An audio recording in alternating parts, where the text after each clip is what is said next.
이, 이게 정말 사람이 먹으라고 주는 밥입니까? 점심시간의 소란스러움이 절정에 달했던 제3군단 예하 군수지원부대의 식당. 500여 명의 장병들이 억지로 식판을 비우던 그 순간, 날카롭지만 절박함이 묻어나는 한 병사의 목소리가 모든 소음을 갈랐다. 식판을 든 채 부들부들 떨고 있는 이등병. 갓 자대에 배치된 듯 앳된 얼굴이 겁에 질려 창백했다. 그의 이름은 이충호. 그는 차마 입에 댈 수 없는 밥을 내려다보며 용기를 쥐어짰다. 식당 배식대의 가장 안쪽, 특별 배식 구역에서 자신들만의 만찬을 즐기던 무리의 우두머리. 박 상사가 횟고개를 돌렸다. 그의 기름진 입가에 불쾌감이 번졌다. 어떤 새끼야. 방금 뭐라고 짓거렸어. 거대한 덩치가 의자에서 일어나자 주변의 공기가 무겁게 가라앉았다. 박 상사는 식당을 총괄하는 조리 부사관이었지만 그의 진짜 권력은 병사들의 식비를 빼돌려 자신의 배를 불리는 데서 나왔다. 이충호 이병은 자신에게 쏠리는 시선에 숨이 막혔지만 물러설 수 없었다. 국에서 머리카락이 나왔습니다. 그리고 이 밥은 어제 먹다 남은 것처럼 딱딱하고 냄새가 납니다. 그는 용기를 내어 식판을 내밀었다. 식판 위에는 멀건 장국 몇 조각과 정체를 알 수 없는 검은 반찬, 그리고 누렇게 변색된 밥이 전부였다. 병사들의 사기를 책임져야 할 식사가 오히려 사기를 꺾고 있었다. 박 상사는 거대한 국자를 배식대에 쾅 소리가 나게 내리쳤다. 쇳소리가 식당 전체에 울려 퍼졌다. 이 개새끼가, 여기가 니네 집 안방인 줄 알아. 군대 밥이 다 거기서 거기지. 감사한 줄 모르고 그가 성큼성큼 이 이병에게 다가갔다. 다른 병사들은 모두 고개를 숙였다. 익숙한 공포였다. 이런 일이 한두 번이 아니라는 듯 모두가 폭풍이 지나가기만을 기다렸다. 하지만 이 이병이 무언가 더 말하려던 순간 박 상사의 육중한 손이 그의 어깨를 거칠게 밀쳤다. 하지만 이 어딨어. 새끼야. 이 이병은 중심을 잃고 비틀거리다 뒤로 나자빠졌다. 식판이 요란한 소리를 내며 바닥에 떨어졌고 형편없는 음식물들이 타일 바닥을 더럽혔다. 식당은 물을 끼얹은 듯 조용해졌다. 오직 박 상사의 거친 숨소리만이 들릴 뿐이었다. 바로 그때 이 모든 광경을 묵묵히 지켜보는 한 사람이 있었다. 식당 구석, 배식줄의 가장 끝에 서 있던 한 여성. 그녀는 전투복 야전 상의에 계급장이나 부대 마크 하나 없이 깨끗한 차림이었다. 키가 크지 않고 체구도 마른 편이라 언뜻 보면 갓 임관한 초급 장교나 행정병으로 보일 정도였다. 그녀의 이름은 이지연. 해외 합동군 지휘 임무를 마치고 오늘 막 귀국한 대한민국 최연소 이성 장군이었다. 그녀는 원래 내일 공식적으로 부임 인사를 할 예정이었다. 하지만 그녀는 항상 불시에 가장 낮은 곳부터 확인하는 습관이 있었다.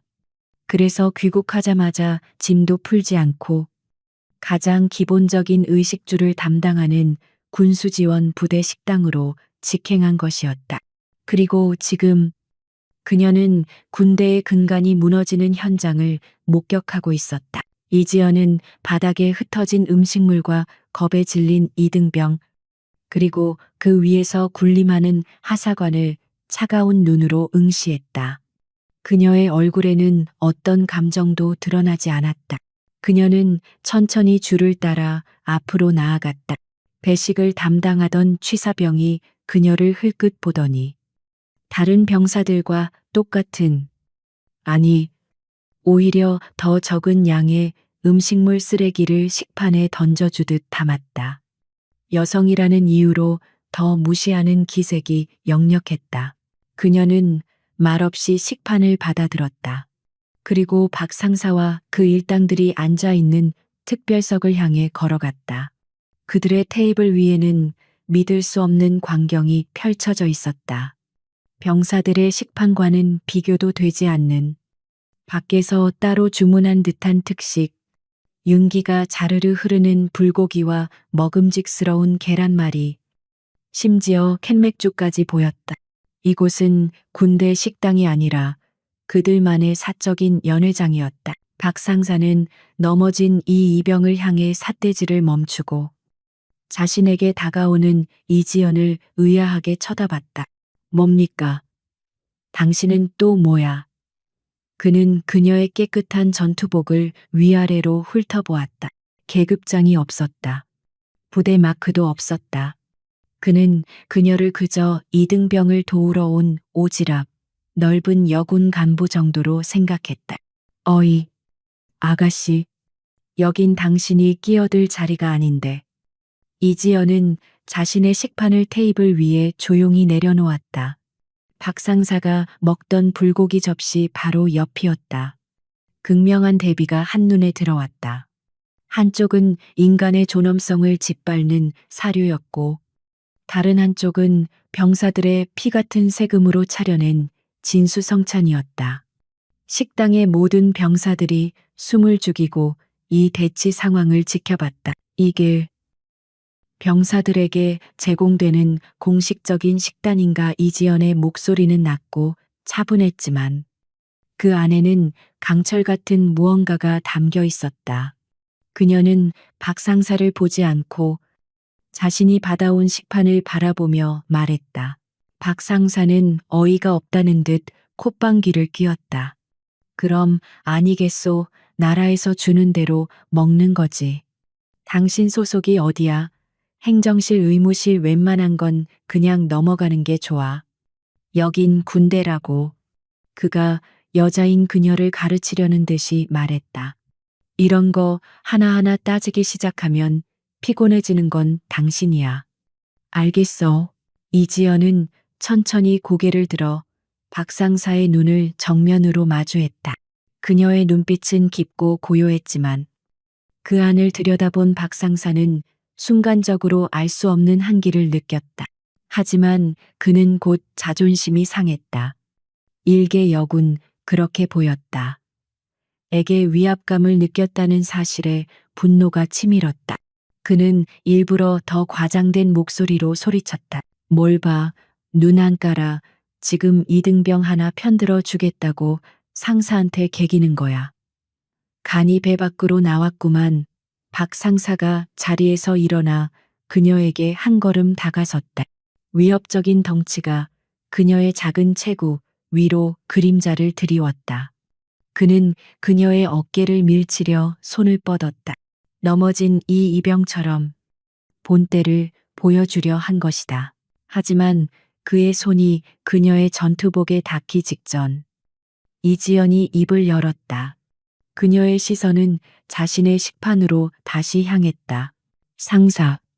그녀의 목소리는 여전히 낮았지만 식당 전체가 울릴 만큼의 무게감이 실려 있었다. 이건 식사가 아니다. 이건 사료다. 정적이 흘렀다. 박 상사의 손이 허공에서 멈칫했다. 그리고 그녀는 천천히 고개를 들어 박 상사와 그의 뒤에 서서 상황을 즐기던 공범인 김대위를 차례로 훑어보며 마지막 한마디를 내뱉었다. 그리고 너는 도둑놈이다. 그 말이 식당의 소란스러운 공기를 얼음장처럼 갈랐다. 500여 명의 장병들이 일제히 숨을 멈췄다. 방금 전까지만 해도 식판 긁는 소리와 웅성거림으로 가득 찼던 공간은 이제 바늘 떨어지는 소리조차 들릴 듯한 절대적인 정적에 휩싸였다. 도둑놈. 그 단어는 단순한 모욕이 아니었다. 그것은 박 상사의 존재 자체를 규정하는 날카로운 진실의 비수였다. 박 상사는 거대한 몸이 그대로 굳어버렸다. 그의 뇌는 방금 들은 말을 처리하지 못했다. 감히 일개 계급장도 없는 여군 나부랭이가 이 식당의 왕으로 군림하는 자신에게 도둑놈이라고 그의 기름진 얼굴이 충격으로 하얗게 질렸다가 다음 순간 화산처럼 폭발하는 분노로 시뻘겋게 달아오르기 시작했다. 뭐라고 이 미친년이. 박상사의 고함이 식당 전체를 울렸다. 그는 이성을 잃었다. 수년간 공들여 쌓아 올린 그의 성체, 그의 왕국이 감히 침범당했다는 사실에 눈이 뒤집혔다.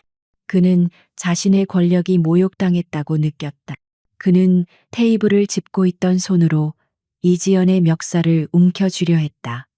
하지만 그녀는 이미 한 걸음 뒤로 물러나 그의 손을 피한 상태였다. 네가 지금 누굴 상대로? 박상사는 헛손질을 한 것에 더욱 격분해 이번에는 그녀의 팔뚝을 맹렬하게 움켜잡았다. 강철 같은 악력이 그녀의 마른 팔을 짓눌렀다.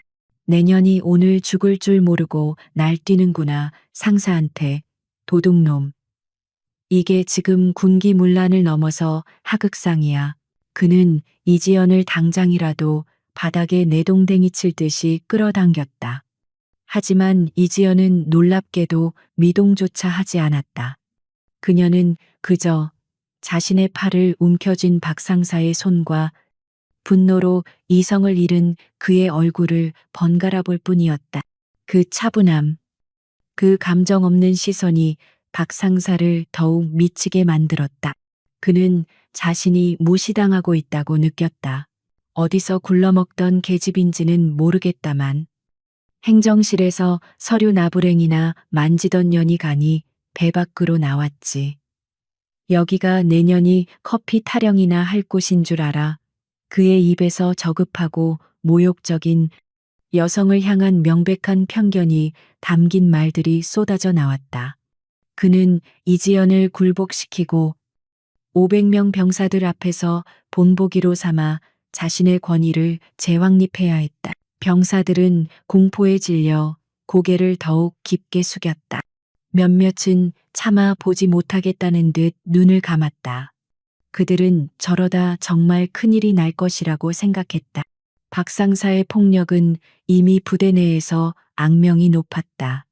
저 여군 간부, 그들 역시 그렇게 생각했다가 불쌍하다고 생각했지만 아무도 나설 수 없었다.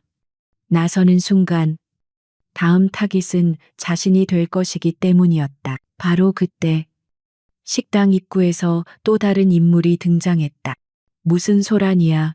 점심시간에 중저음의 목소리. 부대 군수관을 책임지는 김대위였다. 그는 30 중반의 나이에 일찍 진급한 케이스였지만 그것은 실력이 아니라 박 상사와의 긴밀한 협력 덕분이었다. 박 상사가 현장에서 병사들을 쥐어짰다면 김 대위는 서류를 조작하고 상급 부대의 감사를 막아주는 방패 역할을 했다. 김 대위는 자신의 황금알을 낳는 거위인 박 상사가 웬 여군과 멱살잡이를 하는 듯한 광경을 보고 미간을 찌푸렸다. 그는 즉시 상황을 자신들에게 유리하게 통제해야 한다고 판단했다. 그는 권위적인 장교의 걸음걸이로 그들에게 다가갔다. 박 상사, 이게 무슨 짓입니까? 그리고 거기 간부님. 그는 이지연을 위아래로 훑어봤다. 계급장 없음. 작은 체구. 그는 즉각 만만한 상대라고 결론 내렸다. 소속이 어디십니까?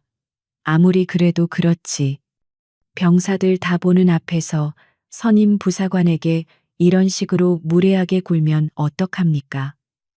그는 의도적으로 이지연을 가해자로 박 상사를 피해자로 둔갑시켰다. 박 상사는 김 대위가 등장하자마 애쓰자 마치 억울한 일을 당한 사람처럼 과장되게 소리쳤다. 김 대위님, 잘 오셨습니다. 이 여자가 다짜고짜 저한테 도둑놈이라고 욕을 하지 뭡니까? 병사들 식단 가지고 트집을 잡으면서 김대위는 고개를 끄덕이며 완벽하게 호흡을 맞췄다. 간부님, 식단에 문제가 있다면 정식 절차를 통해 건의해야지. 이렇게 식당에서 소란을 피우는 건 규정 위반입니다. 군인 신분 아니십니까? 그는 자신의 장교 계급장을 은근히 과시하며 이지연을 압박했다. 이것이 그들의 방식이었다. 한 명은 폭력으로, 한 명은 규정이라는 이름의 권위로 상대를 짓밟았다. 이지연은 자신을 붙잡은 박 상사의 손을 한번, 그리고 자신을 신문하듯 내려다보는 김대위를 한번 쳐다봤다. 그리고는 자신의 식판을 턱짓으로 가리켰다. 대위, 저 식판이 보이는가? 저것이 대위가 결제한 병사들의 공식 식단인가? 김대위는 식판을 흘끗 보고는 코웃음을 쳤다. 군수 지원이라는 게 항상 완벽할 수는 없습니다. 현장 상황이라는 게 있는 겁니다. 그것보다 중요한 건 간부님이 지금 상급자에게 모욕을 준 사실입니다. 당장 박 상사에게 사과하십시오. 사과하라. 박 상사가 이지연의 팔을 비틀며 으르렁거렸다. 이지연의 눈이 차갑게 빛났다. 그녀는 김대위를 정면으로 응시했다. 나는 내가 본 사실을 말했을 뿐이다. 저것은 사료이고 이것을 승인한 자들은 공범이다. 그렇다면 대위, 당신도 도둑놈인가? 뭐라고? 이번에는 김대위의 얼굴이 굳었다. 감히 일개 하급자로 보이는 여군이 자신에게까지 도둑놈이라는 단어를 사용하자 그의 이성도 끊어졌다. 박 상사 하나만 상대하는 것도 벅찰 텐데 감히 자신까지 걸고 넘어진 것이다. 이것은 완벽한 오판이자 자살 행위였다. 이게 정말... 김대위가 분노로 말을 잇지 못하자 박 상사가 기다렸다는 듯이 나섰다. 대위님, 보셨죠? 인연이 완전 미쳤습니다. 이건 명백한 하극상입니다. 당장 헌병대에 넘겨야 합니다. 김대위는 이지연을 노려보며 최종 통첩을 날렸다. 좋다. 간부님, 당신이 지금 무슨 깡으로 이러는지는 모르겠지만 이건 내 권한으로 명령한다. 당장 박 상사에게 사과하고 당신 소속과 이름을 밝혀라. 그렇지 않으면 정식으로 군기 위반 및 하극상으로 징계위원회에 회부하겠다. 식당의 공기는 이제 폭발 직전의 시한폭탄처럼 팽팽해졌다. 500명의 병사들은 이 무모한 여군 간부가 어떻게 무너지는지를 혹은 기적이 일어나는지를 지켜보고 있었다. 이충호 이병은 바닥에 주저앉은 채 자신 때문에 저 여군이 곤경에 처했다는 죄책감에 울먹이고 있었다. 이지연은 그들의 협박에도 불구하고 표정 하나 변하지 않았다. 그녀는 오히려 이 상황을 분석하고 이 부패의 고리가 얼마나 깊은지 실시간으로 측정하는 듯했다. 하사관과 장교가 한통속이 되어 병사들의 복지를 착취하고 그것을 은폐하기 위해 폭력과 권위를 남용하고 있었다. 이것은 단순한 비리가 아니었다.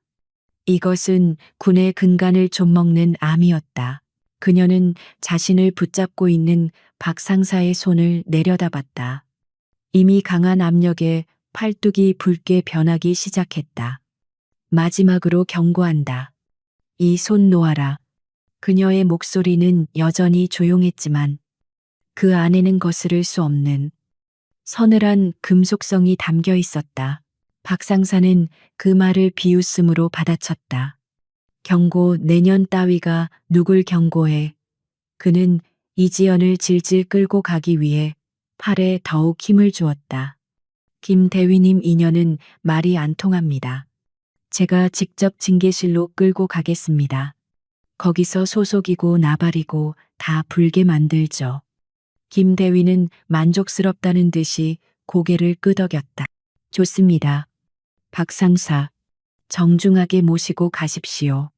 가서 규율이 뭔지 제대로 가르쳐 드려야겠군. 네, 알겠습니다. 박 상사는 사냥개처럼 이빨을 드러내며 웃었다. 그는 이지연의 팔을 잡아채고 500명의 병사들이 보는 앞에서 그녀를 끌고 가기 시작했다. 그녀를 질질 끌고 가면서 그녀의 자존심과 권위, 만약 그런 게 있다면 를 완전히 박살낼 생각이었다. 자, 가자, 이 미친년아. 그가 이지연을 거칠게 잡아당기며 식당 출구 쪽으로 몸을 돌렸다. 이지연의 작은 체구가 그의 힘에 속절없이 끌려가는 듯 보였다. 바로 그 순간이었다. 정지. 식당 입구에서 방금 전에 김대위와는 비교도 안 되는 날카롭고 권위 있는 목소리가 울려 퍼졌다. 식당 문이 활짝 열리며 일단의 무리가 들어서고 있었다. 가장 앞에는 이 부대의 최고 지휘관인 문 대령이 서 있었다. 그의 얼굴은 눈앞의 광경에 대한 당혹감과 분노로 굳어 있었다. 그는 자신의 모범적인 부대 식당에서 하사관이 여군 간부의 팔을 붙잡고 끌고 가려는 이 믿을 수 없는 상황을 목격하고 만 것이다. 박 상사와 김 대위의 몸이 동시에 얼어붙었다. 그들의 계획된 점심 식사 손님이 최악의 타이밍에 도착한 것이었다. 그 목소리는 식당 안의 모든 공기를 가르고 얼어붙었던 장병들의 고막을 때렸다. 그 목소리의 주인은 이 군수 지원 부대의 최고 지휘관 문대현 대령이었다. 그는 오늘 오후 신임 군단 부지휘관 여성 장군이라는 소문만 들었다. 이 내일 부임하니 미리 점검한다는 명목으로 자신의 완벽하게 관리되는 부대 식당을 순찰할 예정이었다.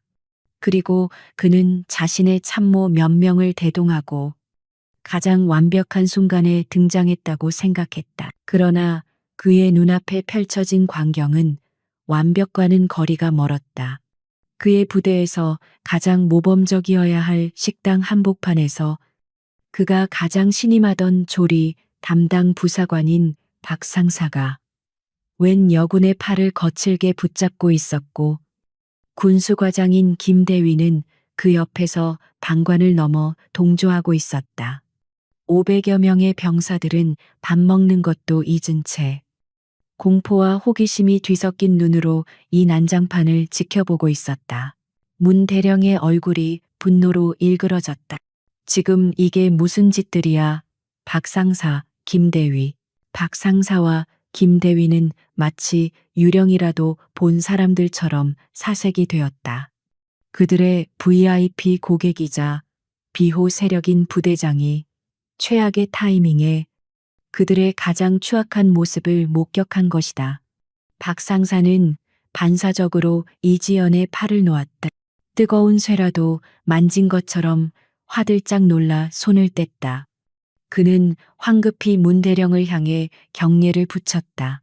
충성 대령님, 그게 김 대위는 박 상사보다 훨씬 교활했다. 그는 이 위기를 즉시 자신들에게 유리하게 바꿔야 한다고 판단했다. 그는 문 대령에게 한 걸음 다가가며 마치 피해자라도 되는 양 보고했다. 대령님, 오해하십니다. 이 간부님이 그는 이지연을 턱짓으로 가리켰다.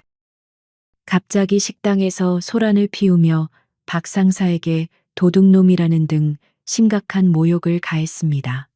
제가 규정대로 소속과 이름을 밝히라고 했으나 불응하여 부득이하게 징계실로 연행하려던 참이었습니다. 완벽한 거짓말이자 책임 전가였다. 그들은 이지연을 규정에 불응하는 문제아로 자신들을 규정을 준수하는 충실한 간부로 순식간에 둔갑시켰다. 이 식당 안에서 그들의 말에 반박할 병사는 아무도 없었다. 문 대령은 김 대위의 보고를 들으며 굳은 표정으로 이지연을 쏘아보았다. 그는 아직 이지연의 신분을 몰랐다. 그의 눈에는 그저 계급장도 없는 어리고 당돌해 보이는 여군 하나가 자신의 부대에서 소란을 피운 것으로 보였다. 간부. 문 대령의 목소리가 낮게 깔렸다. 소속과 이름을 밝혀라. 그리고 김대위의 말이 사실인가? 선임 부사관에게 모욕을 가하고 장교의 정당한 지시에 불응했나? 그는 자신의 부하들, 특히 10년 넘게 한솥밥을 먹으며 부대를 관리해온 박 상사와 김 대위를 의심하지 않았다. 오히려 이 낯선 여군이 모든 문제의 원인이라고 단정 짓고 있었다. 이지연은 자신에게 쏠린 세상의 적대적인 시선 박 상사, 김 대위, 그리고 문 대령을 받으면서도 여전히 평온했다. 그녀는 문 대령의 질문에 대답하는 대신 그를 지나쳐 그의 뒤편 식당 입구 쪽을 바라보았다. 그곳에는 문 대령의 참모들 뒤로 조금 전 식당에 들어서려다 이 광경을 보고 잠시 멈춰선 한 남자가 있었다. 가죽 서류 가방을 든 날카로운 눈매에 강인한 인상을 가진 소령이었다. 이지연의 전속부관 강민준 소령이었다. 강 소령은 원래 이지연보다 한 발 늦게 부대에 도착해 부대장인 문 대령을 먼저 만나 신임 부지휘관님의 비공식 방문을 귀띔해 줄 예정이었다.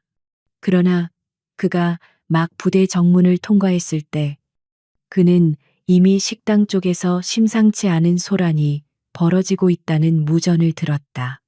그리고 그가 식당에 도착했을 때 그는 자신의 상관이 3명의 남자에게 둘러싸여 신문당하는 광경을 목격했다. 문 대령은 이지연이 자신의 질문에 대답하지 않고 딴 곳을 보자 더욱 화가 치밀었다. 지금 내 말이 안 들리나? 당장. 문 대령님. 문 대령의 말을 자른 것은 그의 등 뒤에서 들려온 차갑고 단호한 목소리였다. 강민준 소령이 문 대령의 참모들을 해치고 앞으로 걸어 나왔다. 그는 문 대령에게 경례를 붙였지만 그의 시선은 이미 상황 파악을 끝낸 듯 날카로웠다. 제3군단 사령부 작전처 강민준 소령입니다. 문 대령은 갑자기 나타난 사령부 소령의 등장에 당황했다. 강 소령, 자네가 여긴 어쩐 일인가? 강 소령은 문 대령의 물음에 대답하지 않고 박 상사와 김 대위 그리고 이지연의 붉어진 팔뚝을 차갑게 훑어보았다. 그리고는 다시 문 대령을 정면으로 바라보며 식당 전체가 들을 수 있을 만큼 크고 또렷하게 말했다.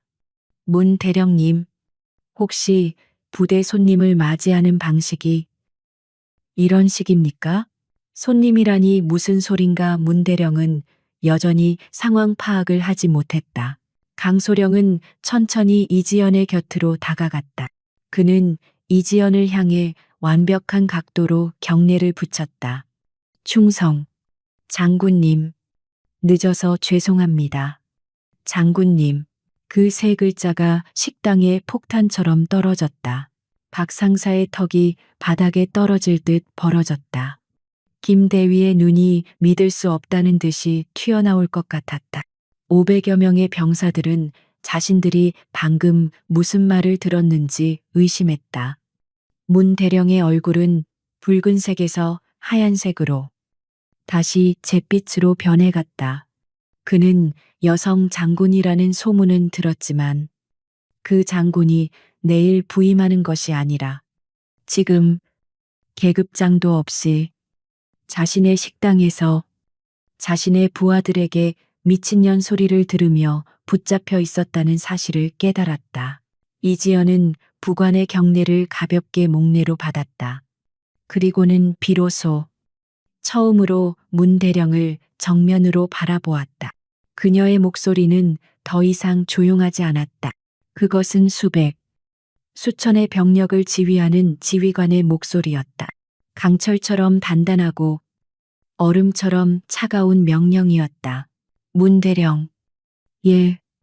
옛 문 대령은 자신도 모르게 군기가 바짝 든 목소리로 대답했다. 나는 그저 내 병사들이 무엇을 먹고 있는지 확인하러 왔을 뿐이다. 그녀는 바닥에 나딘고는 이충호 이병의 식판과 자신이 받았던 사료를 가리켰다. 그리고 나는 내 병사들의 식판을 훔쳐 자신의 배를 불리는 자들을 목격했다. 그녀는 천천히 김대위와 박상사에게로 시선을 돌렸다. 두 사람의 다리가 사시나무처럼 떨리기 시작했다. 나는 내 부하에게 이것이 정당한 식단인가 라고 물었다. 그러자 그는 나를 미친년이라 불렀다. 그녀는 자신의 붉어진 팔뚝을 들어 보였다. 나는 그에게 손을 놓으라고 경고했다. 그러자 그는 나를 폭력으로 제압하려 했다. 압력이 극에 달했다. 식당 안의 공기가 너무 무거워져 숨을 쉴 수 없을 지경이었다. 박상사는 털썩 소리를 내며 그 자리에 주저앉을 뻔했다. 김대위는 식은땀을 비오듯 흘리며 뒷걸음질 치려 했다. 이지연은 다시 문대령을 바라보았다. 그녀의 눈은 이제 이 사태를 방관하고 어쩌면 동조했을지 모를 최고 지휘관을 향한 냉엄한 심판의 눈빛이었다. 대령, 나는 오늘 귀국했고 내일이 공식 부임일이다. 하지만 내 생각엔 오늘 이 부대 전체를 뒤집어 엎어야 할 것 같군. 하지만 내 생각엔 오늘 이 부대 전체를 뒤집어 엎어야 할 것 같군. 이지연 소장의 마지막 말은 선고와도 같았다. 그것은 분노의 외침이 아니었다. 차갑고 건조하며 반박할 수 없는 사실을 통보하는 듯한 목소리였다. 그 목소리가 500여 명의 병사들이 모인 식당 전체를 얼어붙게 만들었다. 시간의 흐름이 멈춘 듯 모든 것이 정지했다. 장군이라는 단어와 부대를 뒤집어 엎는다는 선언이 병사들의 뇌리에 밝히는 데는 몇 초간의 절대적인 침묵이 필요했다. 문대령은 자신이 방금 무엇을 들었는지 이해할 수 없었다. 그의 뇌는 계급장 없는 여군이라는 시각 정보와 장군님이라는 청각 정보 사이에서 격렬한 충돌을 일으켰다. 그는 강민준 소령을 쳐다봤다가 다시 이지연을 쳐다봤다. 자, 장군. 님 강소령. 이게 지금 무슨. 그는 말을 더듬었다. 상황을 부정하려는 듯 그의 동공가 격렬하게 흔들렸다. 그때까지 이지연의 곁에서 묵묵히 서 있던 강민준 소령이 한 걸음 앞으로 나섰다. 그는 문대령의 혼란스러운 시선을 정면으로 받으며 들고 있던 가죽 서류 가방을 열었다. 그의 동작은 군더더기 없이 단호했다. 그는 가방 안에서 빳빳하게 코팅된 서류 한 장을 꺼내 들었다. 그것은 대한민국 국방부의 직인과 대통령의 인장이 선명하게 찍힌 보직 임명 명령서였다. 문대현 대령. 강소령의 목소리가 식당 전체에 울려 퍼졌다. 대령은 어제부로 제3군단 부지휘관 보직이 공석에서 충원으로 변경되었음을 통보받았을 겁니다. 내일 오전 10시 군단 사령부에서 이 취임식이 예정되어 있었죠. 그는 서류를 문대령의 눈앞에 내밀었다. 서류의 가장 윗줄에는 육군 소장 이지연이라는 이름과 그녀의 군번이 명확하게 박혀 있었다. 눈앞에 계신 이분이 바로 어제부로 제3군단의 작전 및 군수 지원을 총괄하게 되신 이지연 소장님이시다. 강소령은 소장님이라는 단어에 힘을 주어 말했다. 해외 파병 임무를 마치고 귀국하시자마자 공식 일정 이전에 예하부대의 실태를 직접 확인하기 위해 방문하신 것이다. 명령서. 그것은 군대에서 그 어떤 무기보다도 강력한 절대적인 권력의 상징이었다. 문대령의 눈은 서류에 밝힌 붉은 인장에 고정되었다. 모든 것이 사실이었다. 의심의 여지가 없었다. 그가 내일 만나기로 되어 있던 소문만 무성했던 최연소 여성 이성 장군이 바로 지금 자신의 부하들에게 미친년 소리를 들으며 팔을 붙잡혔던 이 여성이었다. 흐억. 문 대령의 입에서 바람 빠지는 소리가 났다. 그의 다리에서 힘이 풀려나갔다. 그는 무너지려는 몸을 간신히 추스르며 거의 본능적으로 몸을 돌려 이지연을 향해 섰다. 그는 평생을 바쳐 훈련받은 군인의 자세로 돌아갔다. 그의 등줄기를 타고 식은땀이 폭포수처럼 흘러내렸다. 그는 자신의 군 경력 전체가 이 순간 끝났음을 직감했다. 충. 문대령은 목이 메어 제대로 소리가 나오지 않자 다시 한번 온 힘을 다해 소리쳤다. 충성. 그의 경례 구호는 거의 비명에 가까웠다. 식당 전체가 그의 절박한 외침으로 울렸다. 그는 자신의 군모가 벗겨질 정도로 격렬하게 오른손을 관자놀이에 붙였다. 그것은 더 이상 상급자에 대한 존경의 표시가 아니었다. 그것은 살려달라는 처절한 애원이자 자신의 존재를 부정당한 부하의 마지막 복종이었다. 문대령의 경례를 신호탄으로 500여 명의 병사들이 마법에서 풀려난 듯 일제히 움직였다. 차렷 여기저기서 고참 병사들의 외침이 터져나왔다. 의자가 끌리고 넘어지는 소리. 식판과 숟가락이 바닥에 떨어지는 쨍그랑하는 소리가 식당 전체를 아수라장으로 만들었다. 그들은 모두 자리에서 일어나 이지연 소장을 향해 부동자세로 섰다. 500개의 숟가락이 바닥에 떨어지는 소리. 500명의 병사들이 공포에 질려 경직되는 순간 식당 전체가 단 3초 만에 소란스러운 점심 식사 공간에서 엄격한 군사 재판정으로 변모했다. 이지연은 이 모든 혼돈의 중심에서 태풍의 눈처럼 고요하게 서 있었다. 그리고 그 순간 가장 끔찍한 현실을 마주한 두 사람이 있었다. 김대위와 박상사.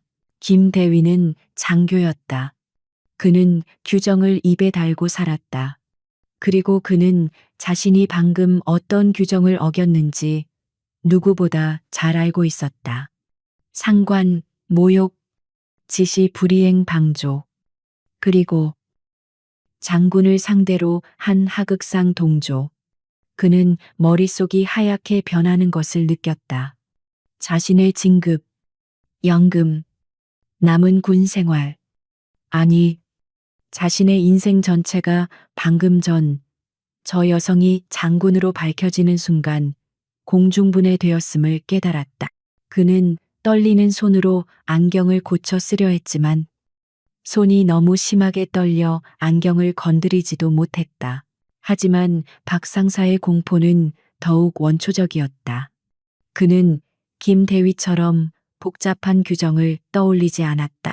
그의 머릿속에는 오직 한 가지 사실만이 맴돌았다.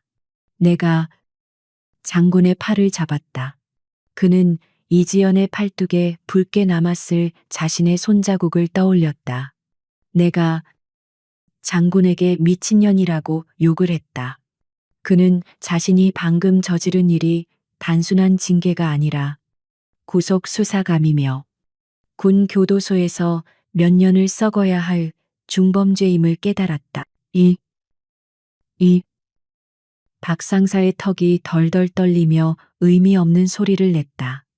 그는 자신도 모르게 뒷걸음질 쳤다. 그는 자신이 이지연의 팔을 붙잡았던 바로 그 오른손을 내려다보았다. 마치 자신의 손이 뱀이라도 되는 것처럼 공포에 질린 눈으로 바라보았다. 그는 그 손을 당장 잘라내고 싶었다.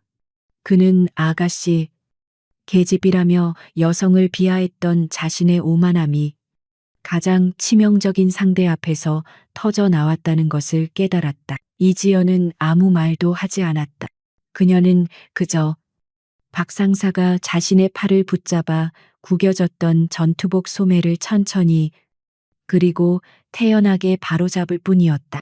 그 조용하고 일상적인 동작이 지금 이 순간에는 그 어떤 고함이나 위협보다도 더 무겁게 박상사와 김대위의 심장을 짓눌렀다.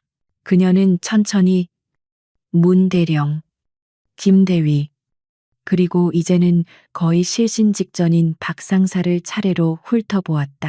그녀의 눈빛은 차가웠고 그 안에는 단 1%의 자비나 용서도 담겨 있지 않았다. 그녀는 이 부패의 고리를 확인했고 이제 그것을 절단할 시간이었다. 이지연은 문대령과 함께 온 헌병대 간부를 향해 고개를 돌렸다. 헌병대위 역시 사색이 된 채 굳어 있었다. 헌병. 이지연의 목소리가 정적을 깼다. 예, 예. 장군님, 헌병대위가 용수철처럼 튀어오르며 경례했다. 이지연은 박 상사를 향해 손가락을 까딱했다. 그것은 명령이었다. 저 자를 당장 체포하라. 이지연은 헌병대위를 향해 거의 미동도 없이 턱짓으로 박 상사를 가리켰다. 그녀의 목소리는 방금 전 문대령을 질책하던 그 서늘함을 그대로 유지했다. 헌병, 뭘 망설이는가? 헌병대위는 등골에 식은땀이 흐르는 것을 느꼈다. 그의 임무는 부대 내 규율을 잡는 것이었지만 지금 이 순간은 규율을 넘어선 숙청의 시작이었다. 그는 본능적으로 자신이 이 거대한 폭풍의 칼날이 되어야 함을 깨달았다. 예, 알겠습니다. 장군님, 저 자를 당장 체포하라.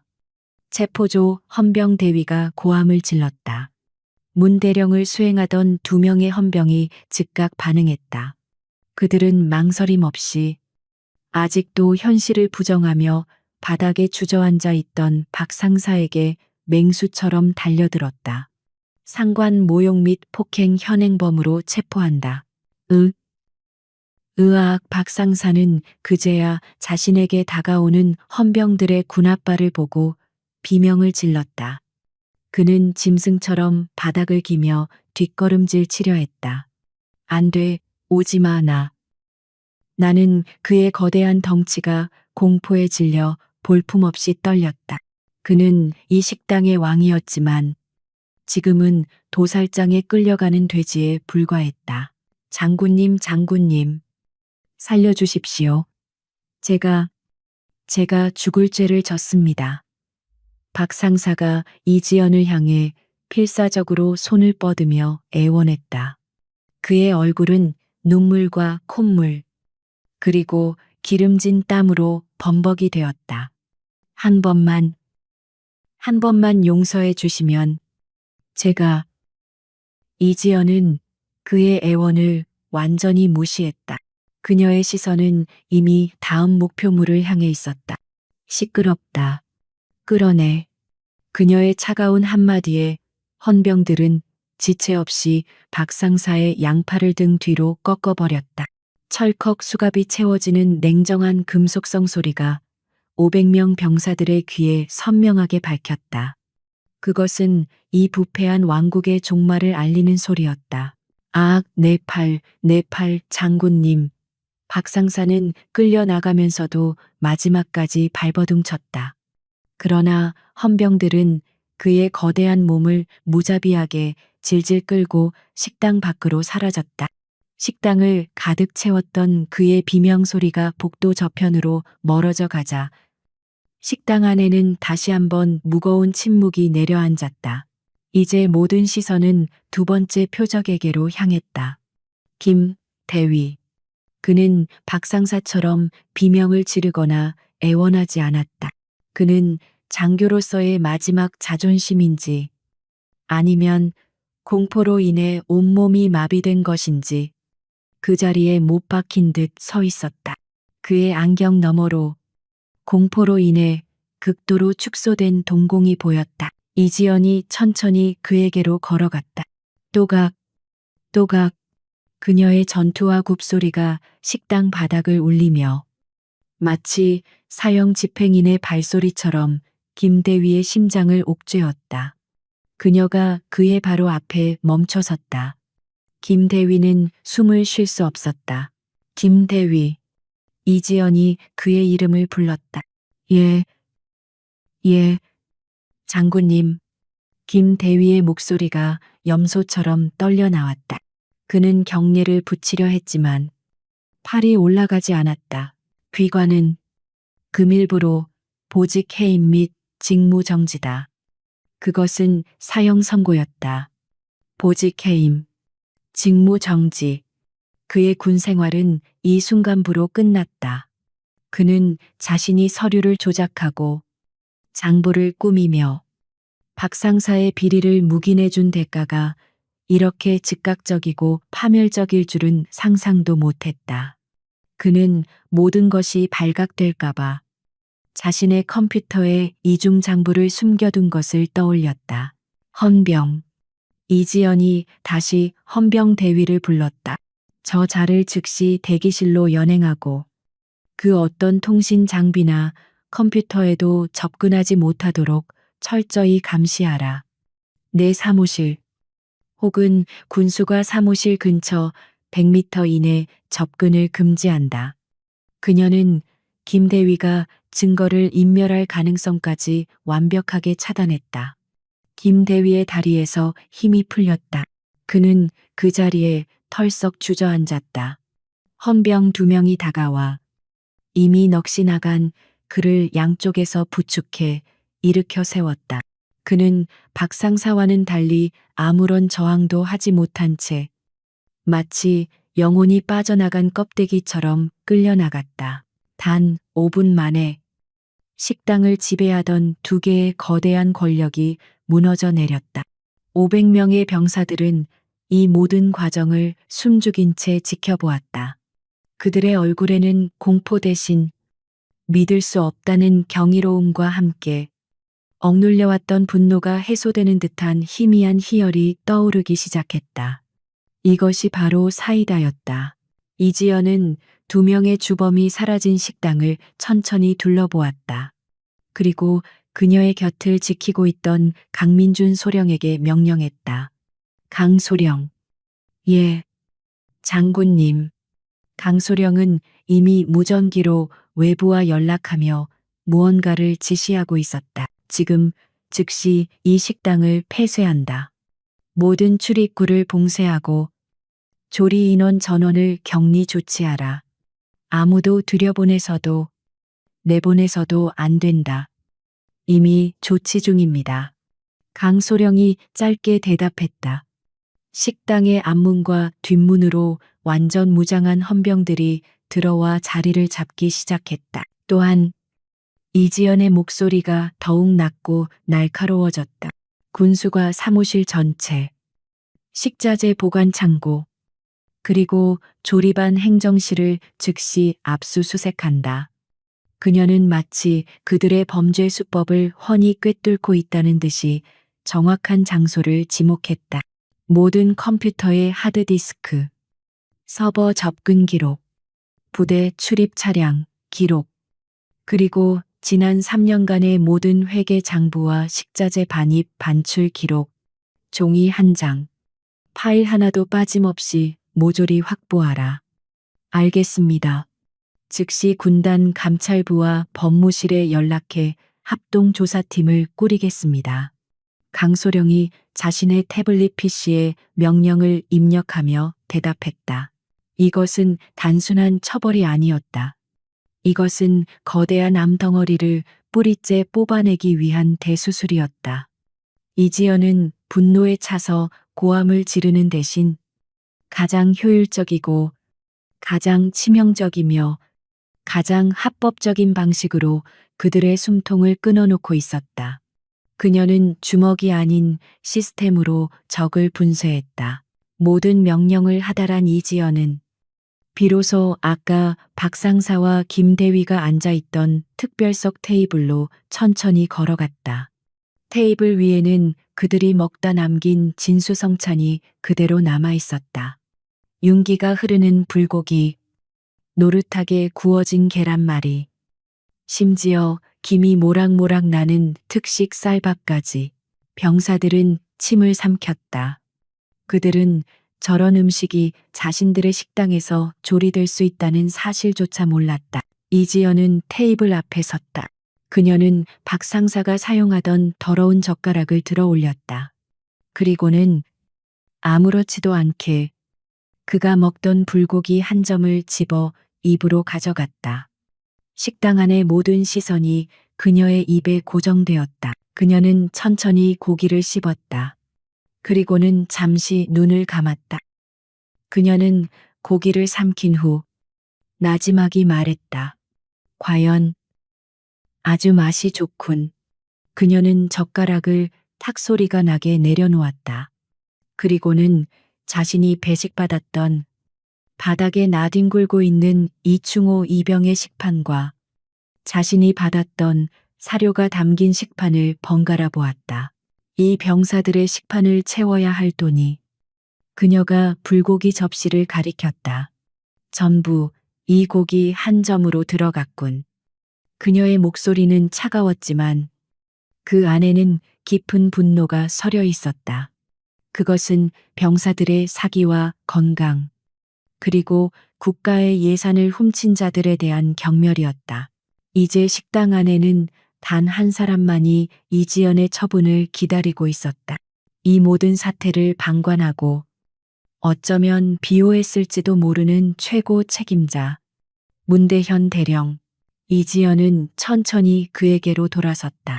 문 대령은 이미 얼굴이 새하얗게 질려 땀으로 군복이 흠뻑 젖어 있었다. 그는 장군이 자신에게 다가오는 것을 보며 차라리 그 자리에서 총살당하는 것이 낫겠다고 생각했다. 그의 군 경력, 명예, 연금, 모든 것이 이지연의 다음 한마디에 달려 있었다. 문 대령. 예, 예. 장군님. 문 대령이 거의 부서질 듯한 목소리로 대답했다. 이것이 대령이 지난 10년간 완벽하게 관리해온 부대의 실상인가? 송구합니다. 장군님, 제가 미처 살피지 못했습니다. 부하들을 잘못 관리한 저의 불찰입니다. 문 대령은 90도로 허리를 숙이며 용서를 빌었다. 고개를 들어라. 대령, 이지연이 명령했다. 문 대령이 떨면서 고개를 들었다. 이지연은 그의 눈을 똑바로 쳐다보며 말했다. 나는 대령의 사과를 받으러 온 것이 아니다. 나는 보고를 받으러 왔다. 이 썩어빠진 시스템 전체에 대한, 그리고 그것을 방관하거나 혹은 동조한 모든 자들에 대한 보고. 그녀는 문 대령에게 한 걸음 더 다가섰다. 대령에게 24시간을 주겠다. 24시간 이내에 이 부대 군수 시스템의 모든 비리 내역, 외부 업체와의 유착 관계, 그리고 그동안 이뤄진 모든 관행적인 횡령에 대해 단 하나의 거짓도 축소도 없는 보고서를 작성해 내 책상 위에 올려놓아라. 이지연의 눈이 얼음장처럼 차가워졌다. 그리고 그 보고서에는 문 대령, 당신의 역할이 무엇이었는지도 명확하게 기재해야 할 것이다. 문 대령의 눈앞이 노래졌다. 그것은 스스로 무덤을 파라는 명령이었다. 만약 보고서의 내용이 단 하나라도 사실과 다르거나 내 마음에 들지 않는다면 이지연은 문 대령의 어깨에 달린 대령 계급장을 차갑게 바라보았다. 다음 보직 해임 및 직무 정지 대상은 바로 대령, 당신이 될 것이다. 문 대령은 더 이상 서 있을 수 없었다. 그의 다리가 풀리며 그는 그 자리에 그대로 주저앉았다. 5분 전, 박 상사가 앉았던 바로 그 자리였다. 이성 장군의 단 한마디에 이 부대의 최고 지휘관마저 완벽하게 무너져 내렸다. 문대현 대령은 차가운 식당 바닥에 주저앉은 채 자신의 어깨에서 대령 계급장이 뜯겨나가는 환영을 보았다. 24시간. 그것은 기회가 아니라 스스로의 목에 밧줄을 감으라는 유예 기간에 불과했다. 이지연 소장은 더 이상 그에게 한마디도 하지 않았다. 그녀는 이미 문 대령을 처리해야 할 대상 목록에 올려놓고 다음 단계로 넘어간 듯했다. 그녀는 식당 중앙으로 천천히 걸어 나갔다. 500여 명의 병사들이 여전히 부동자세로 그녀를 주목하고 있었다. 그들의 얼굴에는 공포와 경외, 그리고 알 수 없는 기대감이 뒤섞여 있었다. 그들은 자신들의 운명이, 자신들의 끼니가 저 작은 체구의 여성 장군에게 달려 있음을 직감했다. 이지연은 그들의 시선을 하나하나 마주하며 나지막하지만 식당 전체에 울리는 목소리로 입을 열었다. 전체 장병들에게 전한다. 그녀의 목소리는 조금의 흔들림도 없었다. 나는 오늘부로 제3군단의 부지휘관으로 부임한 이지연 소장이다. 공식적인 취임 인사는 내일이 될 예정이었으나 나는 내 병사들이 무엇을 입고 무엇을 먹고 어떤 환경에서 지내는지 먼저 확인하고 싶었다. 그녀는 잠시 말을 멈추고 바닥에 흩어진 형편없는 음식물 찌꺼기들을 바라보았다. 그리고 내가 오늘 목격한 것은 군대의 명예를 더럽히는 범죄 현장이었다. 그녀의 목소리에 차가운 분노가 실렸다. 여러분은 지난 수년간, 어쩌면 그보다 더 오랫동안 여러분의 세금으로 지급된 정당한 식사를 도둑맞아 왔다. 여러분의 사기와 건강을 책임져야 할 자들이 오히려 여러분의 등을 치며 자신들의 배를 불려왔다. 이것은 횡령이자 배임이며 군에 대한 명백한 반역 행위다. 병사들은 숨을 죽였다. 그녀는 그들이 감히 입 밖으로 내지 못했던 뼛속 깊이 느끼고 있던 진실을 정확하게 꿰뚫고 있었다. 도둑, 반역 행위. 그처럼 통렬하고 정확한 단어는 없었다.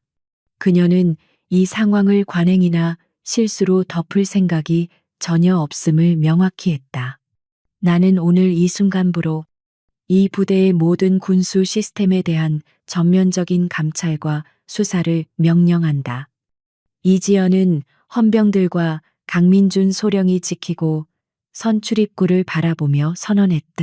이 부패의 고리를 뿌리 뽑을 것이다. 직위 고하를 막론하고 단 한 명의 관련자도 용서하지 않을 것이다. 오늘 이후로 여러분의 식판에서 단 한 톨의 쌀이라도 훔치려는 자는 군복을 벗을 각오를 해야 할 것이다. 그녀의 선언은 500명 장병들의 가슴에 불을 질렀다. 오늘의 점심 식사는 중단한다. 그녀는 현실적인 명령을 내렸다.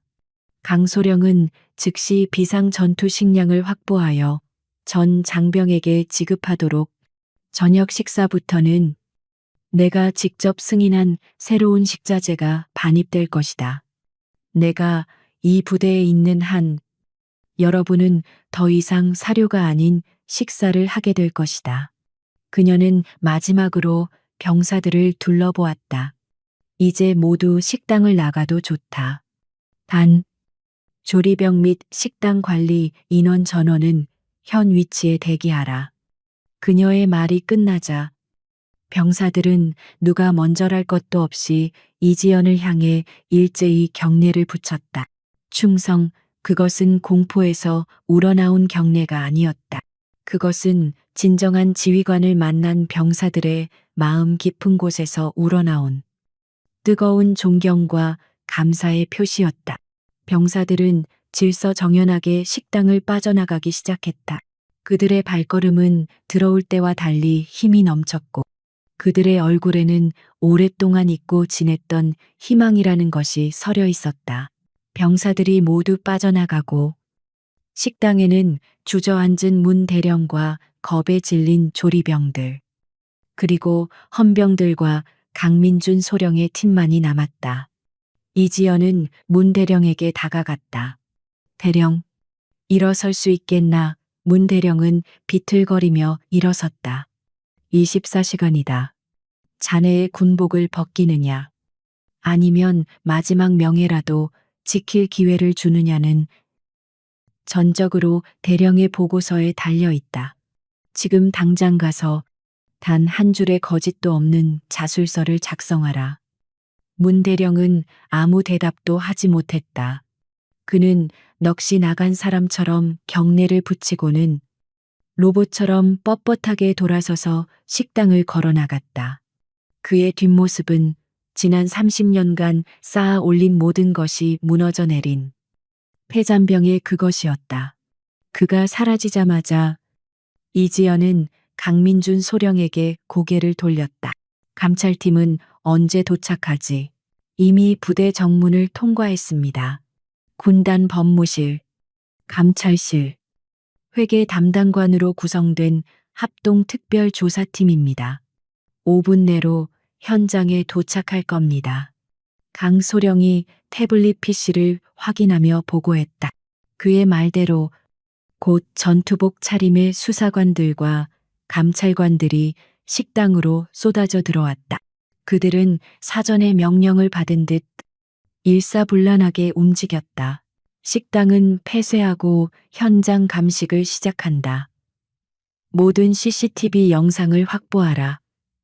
회계팀은 군수과 사무실과 컴퓨터 서버를 압수한다. 법무팀은 격리된 조리병 전원의 1차 신문을 즉시 시작하라. 지시가 폭포수처럼 쏟아졌고 부대는 거대한 수술대에 오른 환자처럼 해부되기 시작했다. 이지연은 이 모든 과정을 특별석 테이블에 앉아 묵묵히 지켜보았다. 그녀는 박 상사가 먹던 불고기 대신 차가운 생수 한 병을 마실 뿐이었다. 수사는 신속하고 무자비했다. 김 대위가 미처 파괴하지 못한 컴퓨터에 이중 장부가 발견되었다. 박 상사의 개인 사물함에서는 출처 불명의 현금 다발과 외부 업체로부터 상납받은 것으로 보이는 고가의 상품권들이 쏟아져 나왔다. 식자재 창고의 가장 깊숙한 곳에서는 장부에는 존재하지 않는 간부들만을 위한 특식 재료 고급 한우, 화로, 수입 주류가 가득한 비밀 냉동고가 발견되었다. 증거는 차고 넘쳤다. 모든 것이 폭풍처럼 진행되던 중 강민준 소령이 한 병사를 데리고 이지연에게 다가왔다.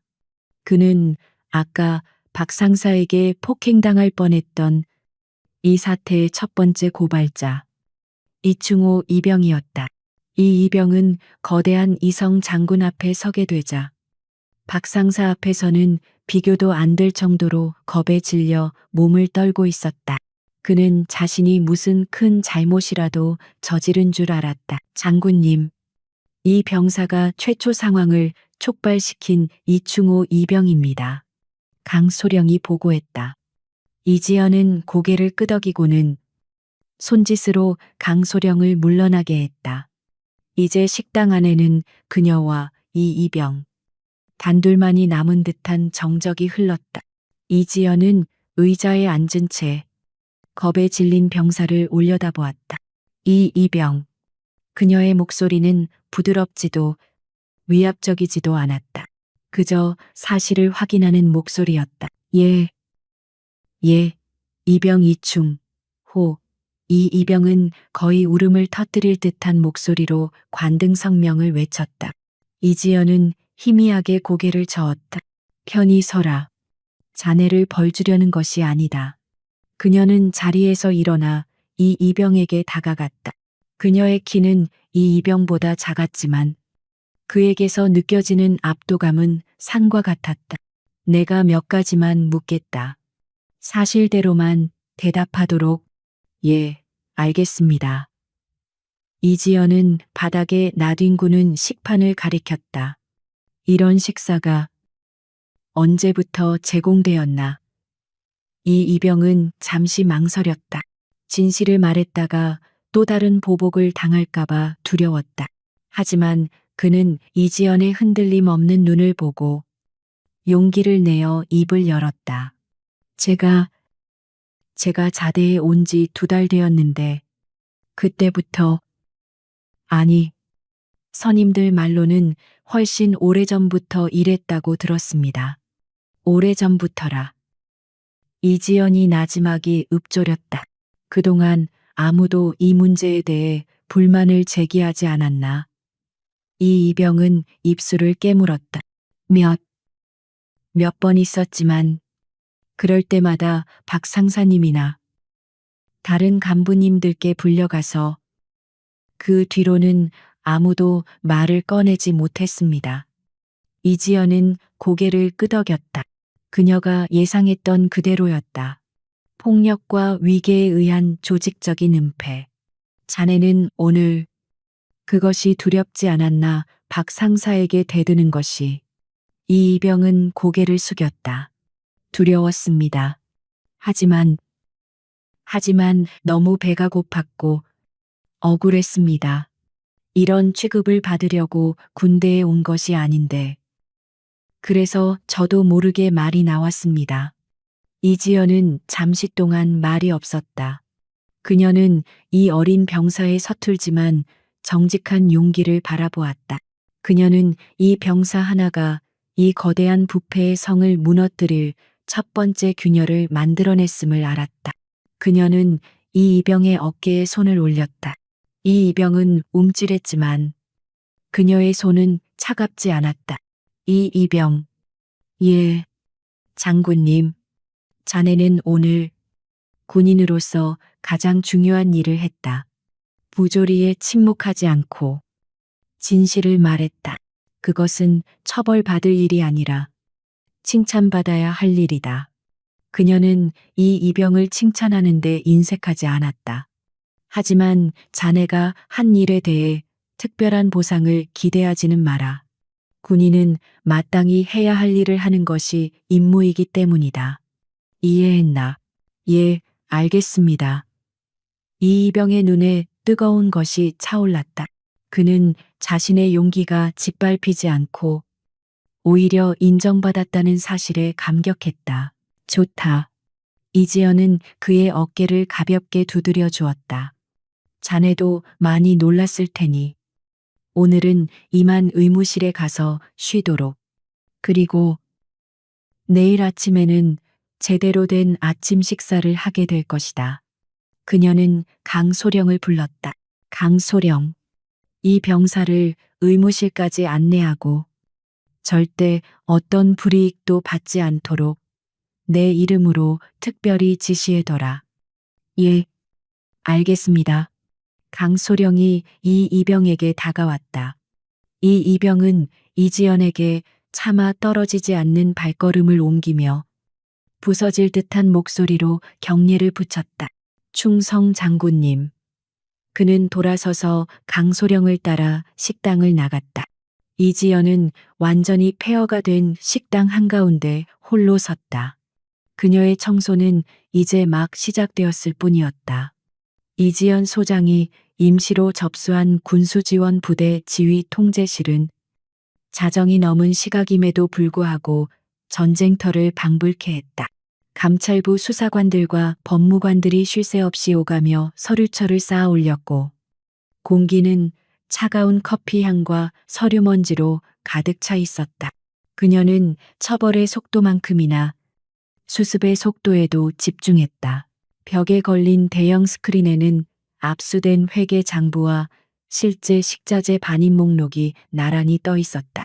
그 차이는 참혹할 정도였다. A급 한우로 기재된 장부는 실제로는 등급 외 냉동 잡육으로 반입되었고 유기농 채소는 인근 시장에서 떨이로 구매한 시든 채소로 대체되었다. 차액은 고스란히 존재하지 않는 계좌로 흘러 들어갔다. 이지연은 10시간 넘게 의자에서 일어나지 않았다. 그녀의 앞에는 지난 5년간의 모든 외부 거래 내역서가 산더미처럼 쌓여 있었다. 그녀는 지친 기색 없이 형광펜으로 의심스러운 거래처와 날짜를 하나하나 대조하고 있었다. 그녀의 눈은 기계처럼 정확했고 그녀의 손가락은 회계사보다 냉철하게 범죄의 흔적을 추적했다. 한 감찰관이 땀을 닦으며 보고했다. 장군님, 이건 박 상사와 김 대위 선에서 끝날 문제가 아닙니다. 외부 납품업체 10곳 중 8곳이 유령 회사이거나 박 상사의 친인척 명의로 등록된 페이퍼 컴퍼니입니다. 그는 침을 삼켰다. 돈이 군 내부에서만 돈 게 아니라 외부로 체계적으로 빠져나갔습니다. 총 횡령 추정액이 최소 50억 원을 넘을 것 같습니다. 50억. 그 숫자에 통제실의 공기가 순간적으로 차가워졌다. 그것은 병사 수백 명의 몇 년치 식비에 해당하는 금액이었다. 이지연은 눈 하나 깜짝하지 않았다. 그녀는 이미 그 정도 규모 혹은 그 이상을 예상하고 있었다. 부패는 한번 시작되면 걷잡을 수 없이 번식하는 암세포와 같기 때문이다. 그뿐만이 아닙니다. 다른 수사관이 끼어들었다. 김 대위의 컴퓨터에서 발견된 파일입니다. 그는 문 대령에게 올라가는 공식 보고서와 자신들끼리 돌려보는 실제 장부를 따로 관리해 왔습니다. 그리고 그는 망설였다. 이 실제 장부가 인근의 다른 연대급 부대 몇 곳의 식자재 장부와도 연결된 정황이 포착되었습니다. 이제 사건은 군수 지원 부대 하나를 넘어 군단 전체의 군수 시스템 비리로 번질 조짐을 보이고 있었다. 이것은 박상사라는 종기가 아니라 군단 전체에 퍼진 궤저였다. 이지연은 서류에서 눈을 떼지 않고 말했다. 군단 법무실로는 부족하다. 이건 군기문란이 아니라 국가 예산을 절도한 특수범죄다. 소령. 예, 장군님. 강민준 소령이 그녀의 곁으로 다가왔다. 지금 즉시 국방부 직할군 검찰단에 연락하라. 특수수사팀 파견을 요청하는 게 아니다. 명령한다고 전해라. 증거는 차고 넘친다. 또한 군단 사령관님께는 내가 선조치 후 보고드린다고 전하도록. 강소령은 잠시 놀랐다. 군단 사령관을 건너뛰고 국방부 검찰단을 직접 호출하는 것은 엄청난 파장을 불러일으킬 수 있는 행위였다. 그것은 자신의 직속 상관인 군단장의 체면을 완전히 무시하는 행위로 비칠 수도 있었다. 하지만 그는 이지연의 확고한 눈빛을 보고 더 이상 질문하지 않았다. 즉시 조치하겠습니다. 그녀는 이 거대한 수술을 자신을 방해할 수 있는 그 어떤 정치적 고려도 없이 가장 빠르고 강력한 메스로 집도할 생각이었다. 이것은 그녀가 이 사건을 단순한 부대 비리가 아닌 군의 근간을 뒤흔드는 전쟁으로 규정했음을 의미했다. 소문은 피보다 빨리 퍼졌다. 이성 장군이 부임 첫날 부대 하나를 통째로 해체하고 있다는 소식. 심지어 군단장을 건너뛰고 국방부 검찰단을 호출했다는 소식은 군단 전체를 뒤흔들었다. 다음 날 아침 이지연이 주재하는 군수지원 부대 및 인근 부대 확대 간부 회의실 앞은 그야말로 살얼음판이었다. 다른 부대에서 파견 나오거나 업무 협조를 위해 모인 장교들이 복도에서 수군거렸다. 그들의 얼굴에는 이지연의 과감한 조치에 대한 경외감보다는 자신들의 업무까지 마비된 것에 대한 불만과 짜증이 역력했다. 그들은 이 사태의 본질을 보지 못했다. 정말 난리도 아니군. 겨우 밤 몇 끼 가지고 부대 전체를 마비시킬 일인가. 한 중령이 헛기침을 하며 말했다. 그는 어제 저녁 이지연의 명령으로 모든 식자재 공급이 중단되는 바람에 자신의 부대 저녁 식사까지 차질을 빚을 뻔했던 타 부대 군수과장이었다. 새로 온 분이 너무 감정적이시군. 다른 대령이 맞장구를 쳤다. 이래서 여자 지휘관은 안 된다는 거야. 너무 사소한 것에 목숨을 걸어 군수 지원이라는 게 원래 100% 깨끗할 순 없는 건데. 물이 너무 맑으면 고기가 못 산다고 했지. 저렇게 몰아붙이면 결국 시스템 전체가 경직될 뿐이라고. 그들의 목소리는 작았지만 명백한 조롱과 편견이 담겨 있었다. 그들은 이지연의 개혁을 경험 없는 여성 지휘관의 이상주의적인 치기로, 현실을 모르는 감정 과잉으로 폄하했다. 그들의 귀에는 지난 몇 년간 굶주리고 모욕당해 온 병사들의 목소리가 들리지 않았다. 그들에게 중요한 것은 병사의 복지가 아니라 자신들의 업무가 조용히 돌아가는 것뿐이었다. 맞아. 박 상사가 좀 과하긴 했지만 그 덕에 부대가 별탈 없이 돌아간 면도 있잖아. 저렇게 뿌리까지 뽑아버리면 당장 오늘부터 우리는 뭘 먹고. 복도를 지나던 강민준 소령이 이 대화를 들었다.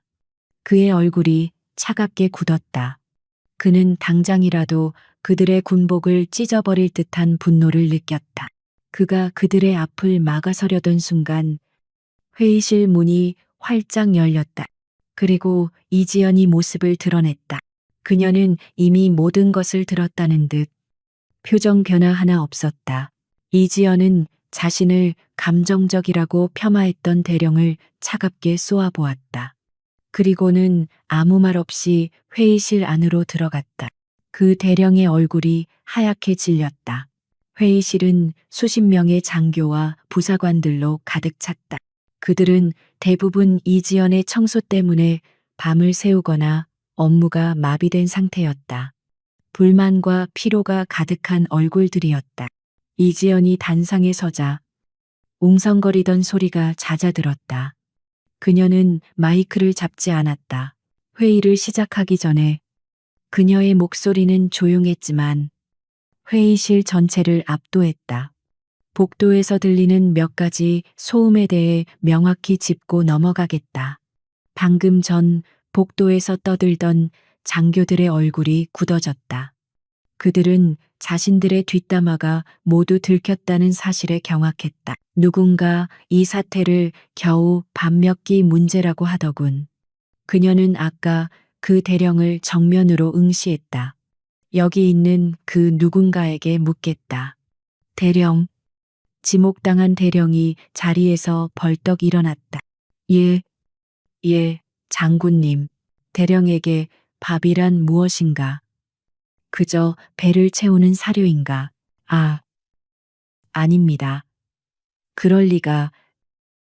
그럼 무엇인가? 이지연의 목소리가 날카로워졌다. 대답하지 못하는가? 그럼 내가 알려주지. 밥은 병사의 생명줄이다. 그것은 병사의 사기다. 그리고 그것은 한 국가의 군대가 유지되는 최소한의 신뢰이자 전투력의 근간이다. 그녀는 회의실을 천천히 둘러보며 말했다. 나는 이 사태를 감정적으로 처리하고 있는 것이 아니다. 나는 이것을 병참 로지스틱스의 문제로 보고 있다. 그리고 병참은 감정이 아니라 수학이며 과학이다. 그녀는 스크린에 어제 발견된 비밀 냉동고의 사진을 띄웠다. 병사들의 것과는 비교도 안 되는 A+ 등급의 한우와 값비싼 해산물이 가득했다. 이것이 당신들이 말하는 물이 맑으면 살 수 없는 고기들인가? 회의실은 얼어붙었다. 나는 당신들이 현실이라고 부르는 그 타협과 관행이 내 병사들의 식판을 훔쳐서 이룬 것이라면 결코 용납할 생각이 없다. 병사의 건강과 사기는 그 자체가 임무다. 그녀는 단호하게 선언했다. 이것은 감정의 문제가 아니다. 이것은 병참이다. 그리고 여러분은 그 가장 기본적인 병참 임무에 실패했다. 그녀는 한 걸음 앞으로 다가섰다. 사료를 먹는 병사는 싸울 수 없다. 자신의 식판을 도둑맞는 것을 본 병사는 지휘관을 신뢰하지 않는다. 신뢰가 무너진 부대는 전쟁에서 승리할 수 없다. 이것은 감정의 문제가 아니라 생존의 문제다. 그녀의 일갈은 회의실 전체를 강타했다.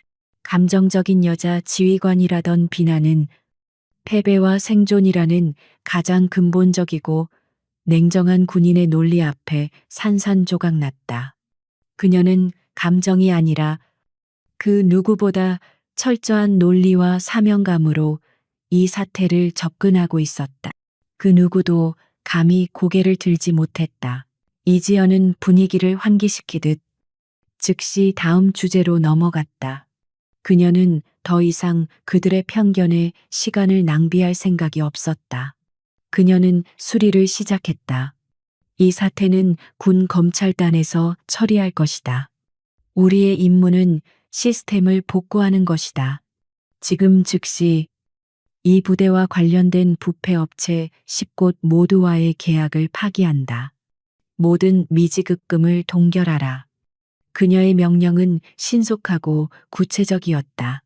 그녀는 밤새 문서를 검토하며 처벌뿐만 아니라 대안까지 모두 마련해둔 상태였다. 강소령, 군단 직할 보급창 및 일군 사령부 보급본부에 긴급 지원을 요청하라. 오늘 저녁 식사부터는 전 부대원이 A급 전투 식량 혹은 본부 직송 식자재로 식사한다. 단 한 끼도 외부 사설 업체에 의존하지 않는다. 그녀는 썩은 뿌리를 잘라내는 것을 넘어 새로운 피를 수혈하고 있었다. 그녀는 처벌로 끝내는 것이 아니라 재발 방지를 위한 시스템을 설계했다.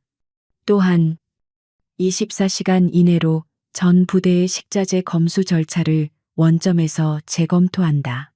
조리병이 아닌 헌병과 감찰 인원이 매일 불시에 식자재를 검수하고 중량을 측정하며 모든 반입 과정을 사진으로 기록하여 나에게 직접 보고하도록 시스템을 구축하라.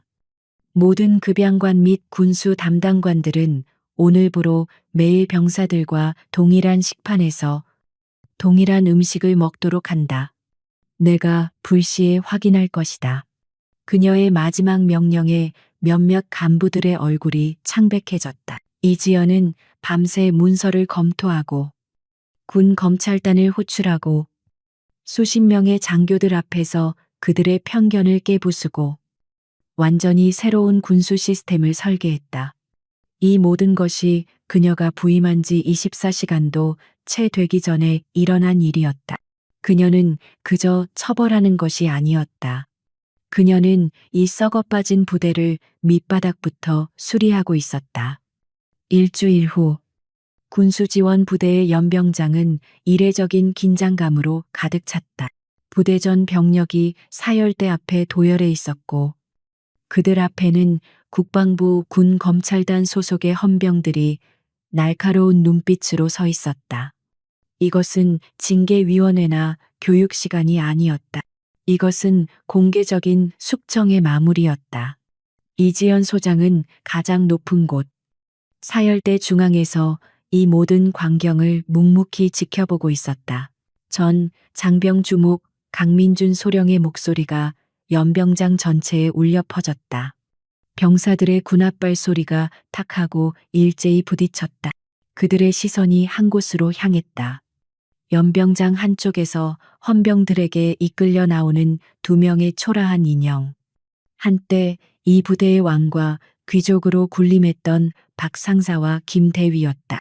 그들은 더 이상 군복을 입고 있지 않았다. 계급장과 부대 마크가 모두 뜯겨나간 죄수 번호가 밝힌 미결수 복장이었다. 박 상사의 거대했던 덩치는 지난 일주일간의 강도 높은 수사로 눈에 띄게 수축해 있었다. 그의 손목에는 차가운 금속 수갑이 채워져 있었다. 그는 고개를 들지 못했다. 한때 자신이 개새끼, 미친년이라 부르며 짓밟았던 병사들과 자신이 감히 팔목을 움켜쥐었던 장군의 시선이 자신을 꿰뚫고 있음을 느꼈기 때문이다. 그는 훌쩍거리며 눈물을 흘리고 있었다.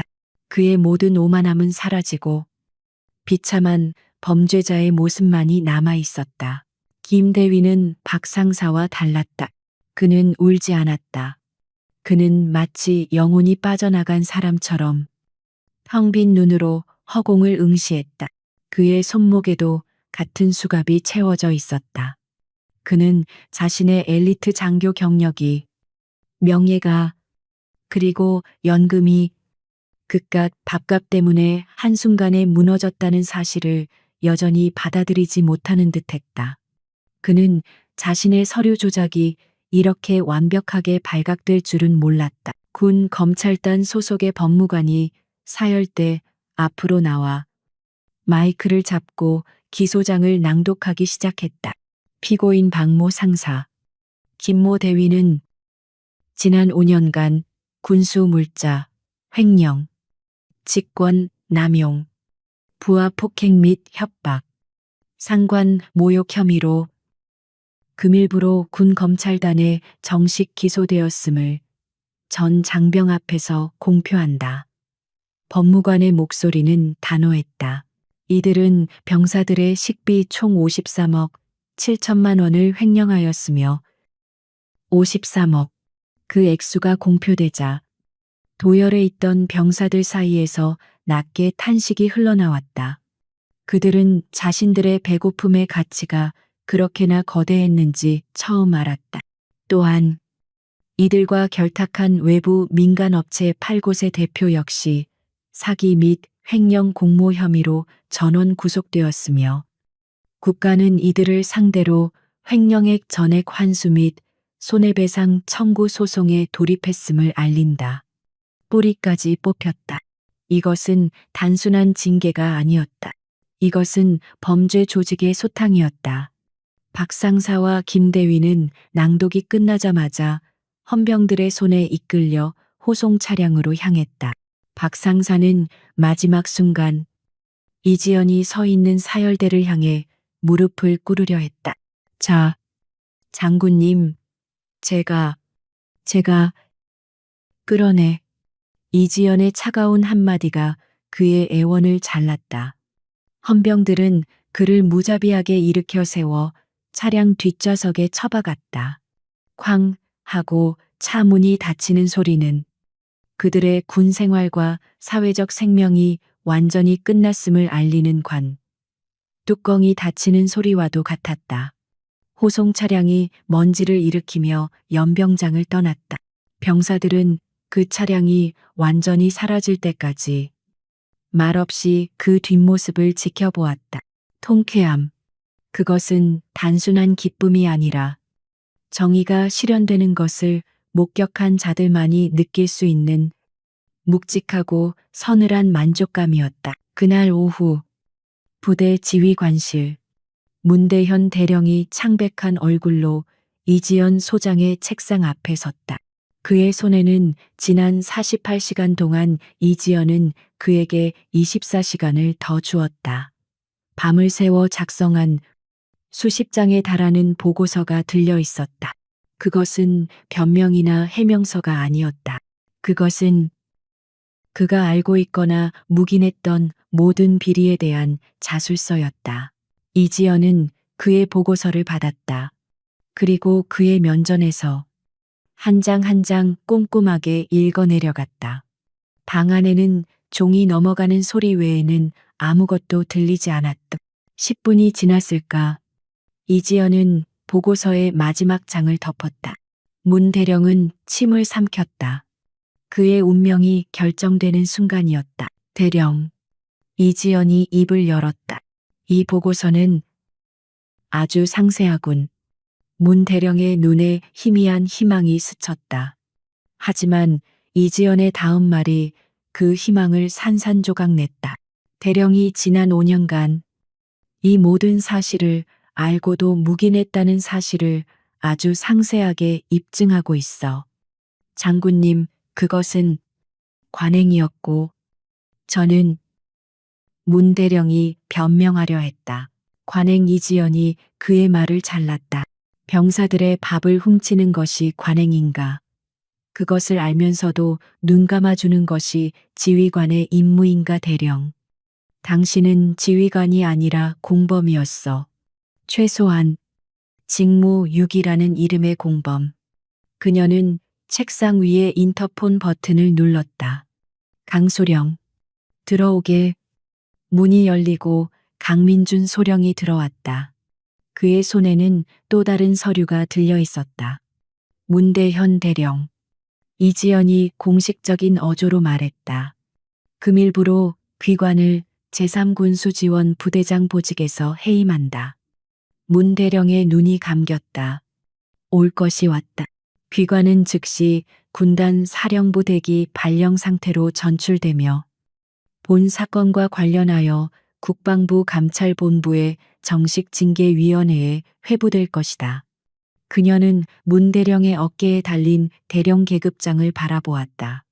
이 보고서가 대령의 마지막 명예를 지켜줄지는 모르겠지만 적어도 군복을 벗기 전에 진실을 말할 용기는 있었군.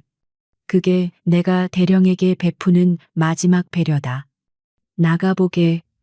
문 대령은 아무 말도 하지 못했다. 그는 경례도 잊은 채 비틀거리며 지휘관실을 나갔다. 그의 30년 군 생활이 그렇게 허무하게 끝났다. 사이다는 이렇게 조용하지만 완벽하게 상대를 끝장내는 방식으로도 이루어졌다. 문 대령이 나가자마자 이지연은 숨 돌릴 틈도 없이 다음 지시를 내렸다. 강, 소령, 신임 부대장은 언제 도착하지? 현재 부대 정문을 통과하고 있습니다. 육군 보병학교에서 전술 교관으로 있던 서강철 대령입니다. 원칙주의자로 유명한 분입니다. 좋아. 그리고 식당 인원들은 장군님 지시대로 기존 조리병 전원은 원대 복귀 및 타 부대로 전출 조치했습니다. 대신 군단 직할 조리병 10명과 민간 조리사 5명을 긴급 파견받아 배치 완료했습니다. 시스템을 확인하러 가자. 이지연이 자리에서 일어났다. 이지연은 서강철 신임 대령과 함께 완전히 탈바꿈한 식당으로 향했다. 식당 입구에는 오늘의 식단과 함께 오늘 반입된 식자재 원산지 및 중량이 사진과 함께 게시되어 있었다. 이것은 그녀가 명령한 새로운 시스템의 일부였다. 그녀가 식당 안으로 들어서자 깨끗하게 소독된 식당의 공기가 코를 찔렀다.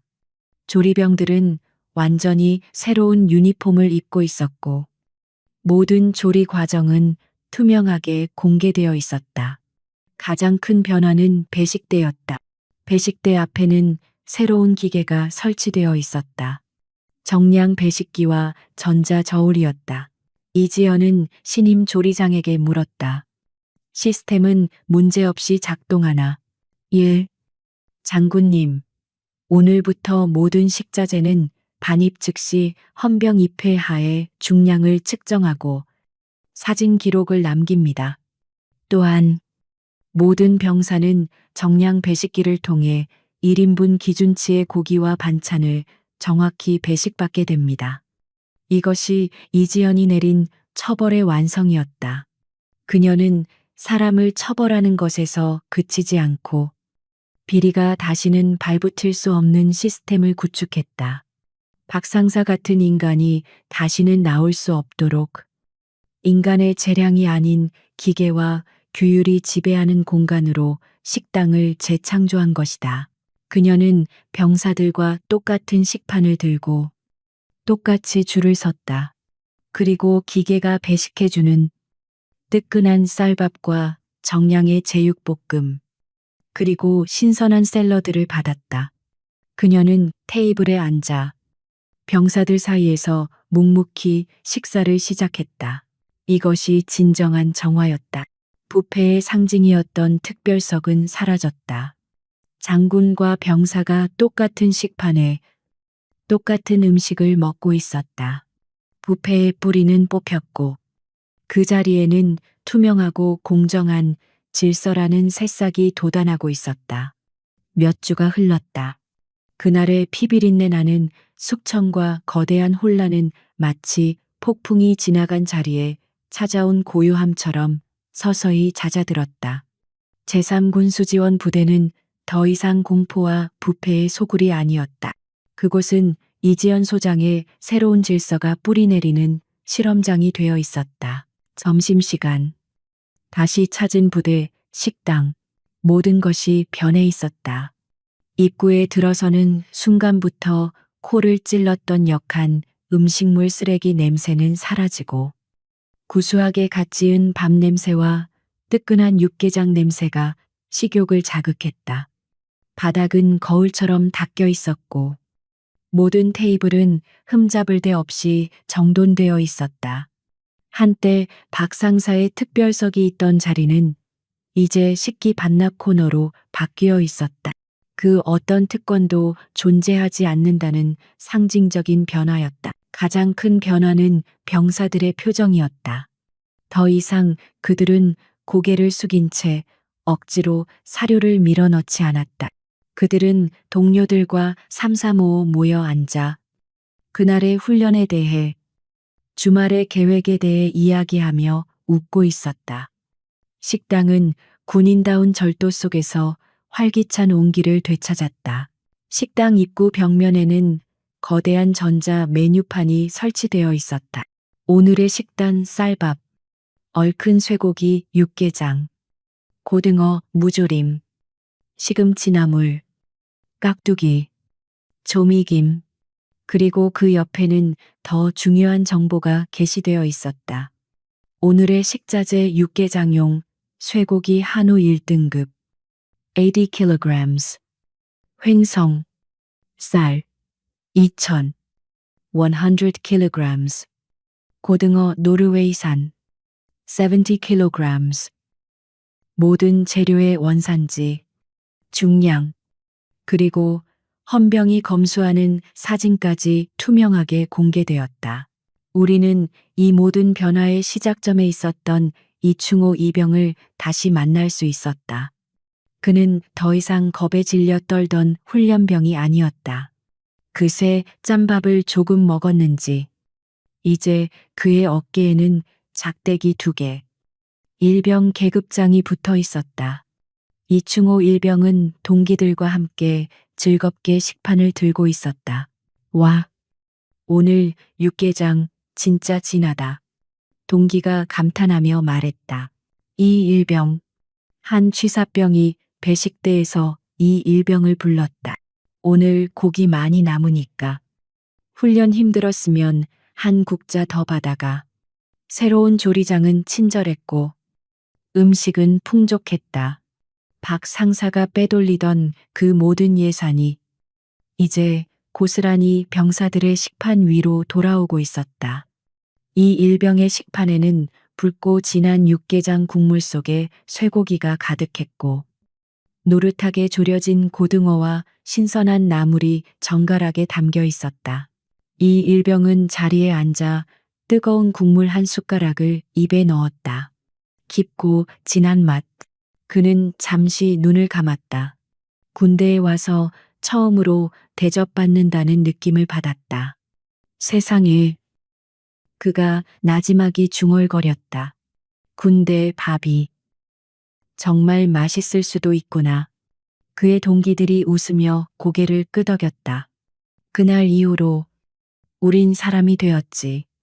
바로 그 순간이었다. 식당 문이 열리고 한 무리의 인원이 들어섰다. 가장 앞에는 그날의 야전, 전투복이 아닌 빳빳하게 다려진 정복에 빛나는 2개의 별, 소장서장 계급장을 단 이지연이 서 있었다. 그녀의 곁에는 이 부대를 새로 맡게 된 원칙주의자로 소문난 서강철 대령이 굳은 표정으로 동행했다. 차렷. 식당 구석에 있던 한 병장이 그녀를 발견하고 목청껏 외쳤다. 500여 명의 병사들이 일제히 자리에서 일어났다. 의자가 끌리는 소리가 드르륵하고 단 한 번 우레와 같이 울렸다. 며칠 전 그녀가 처음 정체를 밝혔을 때의 그 혼란스럽고 당황스러운 기립과는 차원이 달랐다. 그것은 완벽하게 훈련된 날카롭고 절도 있는 움직임이었다. 충성, 500명의 목소리가 하나의 거대한 함성이 되어 이지연에게 쏟아졌다. 그들의 경례에는 더 이상 공포나 불신이 담겨 있지 않았다. 그것은 자신들의 잃어버린 권리를 되찾아준 지휘관에 대한 뼛속 깊은 곳에서 우러나오는 진정한 존경이었다. 이지연은 그들의 격려를 말없이 받았다. 그녀의 얼굴은 여전히 감정을 읽을 수 없었지만 그녀의 눈빛은 그날보다 조금은 누그러져 있었다. 편히 앉아라. 식사 계속. 그녀의 낮은 명령에 병사들은 다시 일사불란하게 자리에 앉았다. 그녀는 연설을 하러 온 것이 아니었다. 그녀는 시스템이 제대로 작동하는지 확인하러 온 것이었다.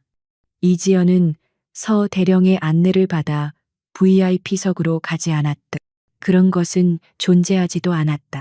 그녀는 병사들이 줄을 선 가장 마지막 줄로 걸어갔다. 그녀는 표준 식판을 집어들었다. 그녀의 앞에서도 배식 시스템은 똑같이 작동했다.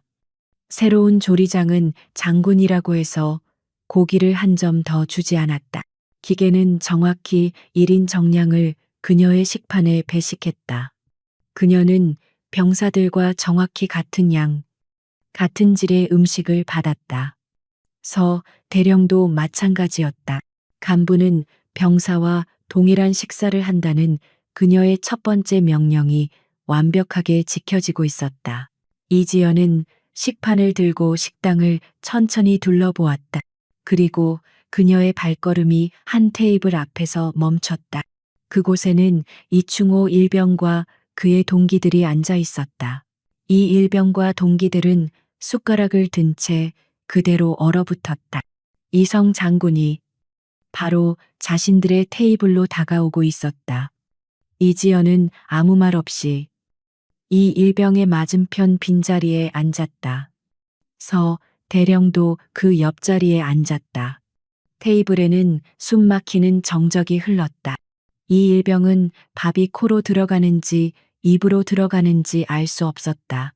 이지연은 그들을 신경 쓰지 않는다는 듯 자신의 식사를 시작했다. 그녀는 숟가락으로 육개장을 한 입 맛보았다.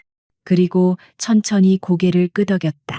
그녀는 잠시 밥을 씹다가 고개도 들지 않고 맞은편의 이 일병에게 물었다. 식사는 어떤가? 이 일병은 숟가락을 탁 소리 나게 내려놓고 의자의 허리를 꼿꼿이 세우며 군기가 바짝 든 목소리로 외쳤다. 일병이 충호, 그는 긴장했지만 더 이상 그날처럼 떨지는 않았다. 예, 아주 맛있습니다. 장군님. 이지연은 그제야 고개를 들어 이 일병의 눈을 마주 보았다. 그녀의 눈에 아주 희미한, 거의 알아차리기 힘든 미소가 스쳐 지나갔다. 그래, 당연한 일이다. 그녀는 더 이상 아무 말도 하지 않았다. 그녀는 그저 자신의 식판을 묵묵히 비우기 시작했다. 장군과 일병이 같은 테이블에서 같은 밥을 먹고 있었다. 공포와 특권, 부패로 얼룩졌던 낡은 질서는 완벽하게 무너졌다. 그리고 그 폐허 위에 투명함과 공정함, 그리고 당연한 것이 지켜지는 새로운 질서가 세워졌다. 이지연 소장은 그 새로운 질서가 뿌리내리는 것을 병사들의 식판 위에서 직접 확인하고 있었다. 그날의 피해 숙청 이후 6개월이라는 시간이 흘렀다. 제3군단은 완전히 다른 부대가 되어 있었다. 이지연 소장의 이름은 더 이상 최연소 이성 장군이라는 피상적인 타이틀로 불리지 않았다. 그녀의 이름은 군단 전체의 군기 그 자체가 되었다. 변화는 숙청의 진원지였던 군수지원 부대에서만 일어난 것이 아니었다. 그곳에서 시작된 파문은 군단 전체로 퍼져나갔다. 이지연 소장은 그날 이후 예하 연대와 대대, 심지어 가장 외진 곳의 GOP 소초까지 그 누구도 예상치 못한 시간에 계급장도 없이 불쑥 나타나곤 했다. 어느 날은 행정병 복장으로, 또 어느 날은 조리병 복장으로 위장한 채 식당에 나타나 병사들과 똑같은 식판을 요구했다. 그녀가 한 번 다녀간 부대는 예외 없이 지휘관이 교체되거나 감찰 지시가 떨어졌다.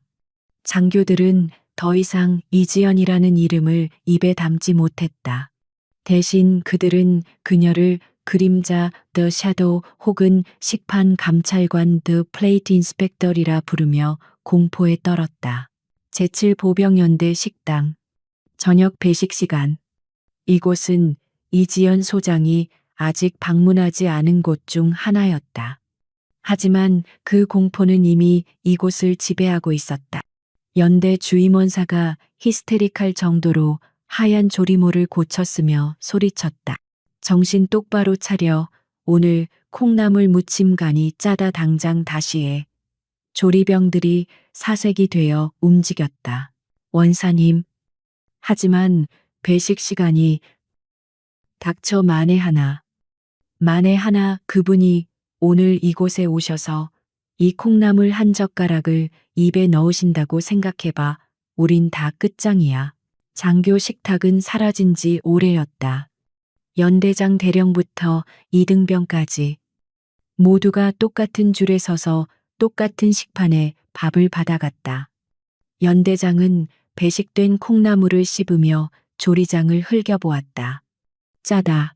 하지만 지금 지적하면 소란이 일겠지. 그는 차라리 자신이 이지연에게 깨지는 것이 낫다고 생각할 정도로 그녀의 존재 자체를 두려워했다. 겉모습만 보고 판단하지 말 것. 이것은 제3군단 전체에 내려진 불문율이었다. 부대에 새로 전입 온 여군 하사. 혹은 키 작은 행정병.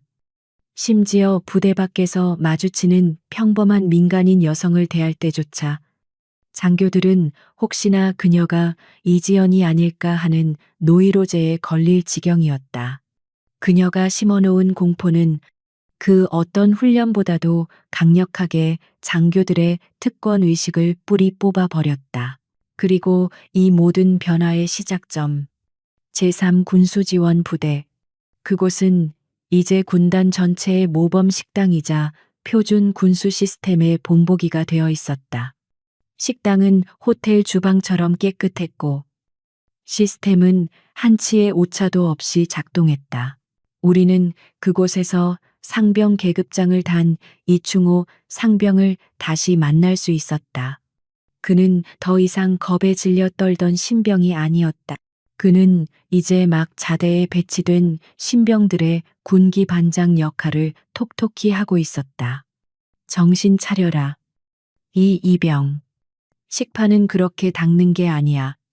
네가 먹는 그릇이 아니라 네, 전우가 먹을 그릇이라고 생각하고 닦아. 한 신병이 땀을 닦으며 물었다. 이 상병님, 질문 하나 해도 되겠습니까? 우리 부대는 왜 이렇게 밥에 진심입니까? 다른 부대 간 친구들은 밥 맛없다고 난리인데 여긴 솔직히 집밥보다 나은 것 같습니다. 이충호 상병은 잠시 식판 닦던 손을 멈췄다. 그는 식당 입구에 걸린 이제는 전설이 된 식자재 원산지 공개판을 아련하게 바라보았다. 너 그날에 대해 못 들어봤나? 무슨 날 말입니까? 이 상병은 목소리를 낮췄다. 마치 비밀스러운 전설을 이야기하듯 6개월 전 바로 이 자리에서 계급장 하나 없는 웬 여군 간부 한 명이 당시 식당의 왕이었던 박 상사한테 너는 도둑놈이다라고 말했던 날. 그는 그날의 이야기를 마치 무용담처럼 신병들에게 들려주었다. 박 상사의 오만함, 김 대위의 비열함, 그리고 문 대령의 무능함, 그리고 그 모든 것을 단 1시간 만에 무너뜨린 작은 체구의 여성이 사실은 이성 장군이었다는 충격적인 반전까지 신병들은 숨을 죽이고 이야기에 빠져들었다. 그분이 이 식당을 전부 뒤엎어 버렸지. 그리고 그분이 만든 첫 번째 규칙이 뭔지 아나? 이 상병이 신병을 쳐다보며 말했다. 장군이든 이등병이든 같은 식판에 같은 밥을 먹는다. 그거였어. 이 상병은 자부심이 가득한 목소리로 말했다. 우리가 지금 먹는 이 밥은 그냥 밥이 아니야. 그 장군님이 우리에게 되찾아준 권리이자 그분이 세운 군기 그 자체다. 그러니까 감사히 그리고 깨끗이 먹어라. 알겠나? 예, 알겠습니다. 신병들의 눈이 존경심으로 빛났다. 이지연의 리더십은 그렇게 병사들의 마음속에 내재화되고 있었다. 그 시각 제3군단 사령부 지휘통제실. 이지연 소장은 더 이상 식판을 들여다보고 있지 않았다. 그녀의 앞에는 거대한 한반도 전술 지도가 펼쳐져 있었다. 그녀는 군수 시스템을 바로잡는 내부의 적과의 전쟁을 끝내고 이제 외부의 적을 상대하는 본연의 임무로 돌아와 있었다. 그녀는 수십 개의 모니터를 통해 군단 전체의 훈련 상황을 실시간으로 체크하고 있었다. 그녀의 눈은 매처럼 날카롭게 부대들의 기동로와 보급선을 짚어내고 있었다. 보고합니다. 작전 참모가 흥분된 목소리로 뛰어들어왔다. 장군님, 방금 끝난 분기별 군단 FTX 야전 기동 훈련 결과가 나왔습니다. 보고하라. 이지연은 지도에서 눈을 떼지 않고 말했다. 전투준비 태세. S급. 특히 비상 상황 시 보급 및 급식 지원 속도. 전 분기 대비 300% 향상. 병사 만족도 및 사기 진작. A+ 등급. 군단 창설 이래 최고 수치입니다. 작전 참모는 감탄을 금치 못했다. 장군님께서 식당을 개혁하신 것이 단순히 밥 문제를 해결한 것이 아니었습니다. 보급 시스템 전체가 투명해지고 빨라지면서 전투력 자체가 비약적으로 상승했습니다.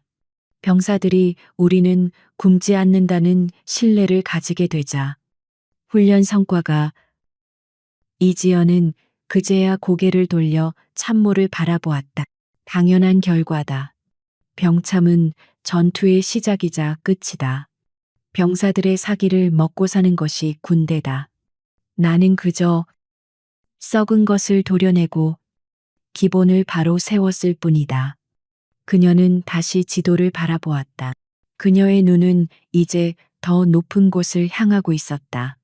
그녀의 개혁은 끝난 것이 아니었다. 식당에서 시작된 그녀의 사이데르는 이제 대한민국 군대 전체를 바꾸기 위한 거대한 태풍의 서막에 불과했다. 그녀는 여전히 과묵했고 여전히 냉철했으며 여전히 자신이 해야 할 일을 알고 있었다. 목소리가 바뀌며 내레이션 시작. 오늘 이야기는 어떠셨나요? 자신의 이익을 위해 병사들의 신성한 식판을 훔쳤던 부패한 간부들, 그리고 그들을 단 한마디의 서늘한 진실로 단죄하고 사료가 아닌 식사를 되돌려준 최연소 이스타 장군. 이지연, 그녀의 거침없고 통쾌한 개혁에 여러분의 가슴속까지 시원해지는 사이다를 느끼셨다면 지금 바로 좋아요와 구독 버튼을 눌러주십시오. 여러분은 어떻게 생각하십니까? 겉모습만 보고 상대를 얕잡아 보다가 상상조차 못했던 거대한 힘 앞에서 무너져 내리는 자들의 비참한 최후. 우리 사회에도 이지연 장군처럼 불의와 부패를 발견했을 때 지위 고하를 막론하고 그 뿌리까지 뽑아버리는 그런 진정한 리더가 필요하지 않을까요? 여러분의 소중한 의견을 댓글로 남겨주세요. 여러분의 좋아요 하나가 다음 이야기를 만드는 큰 힘이 됩니다.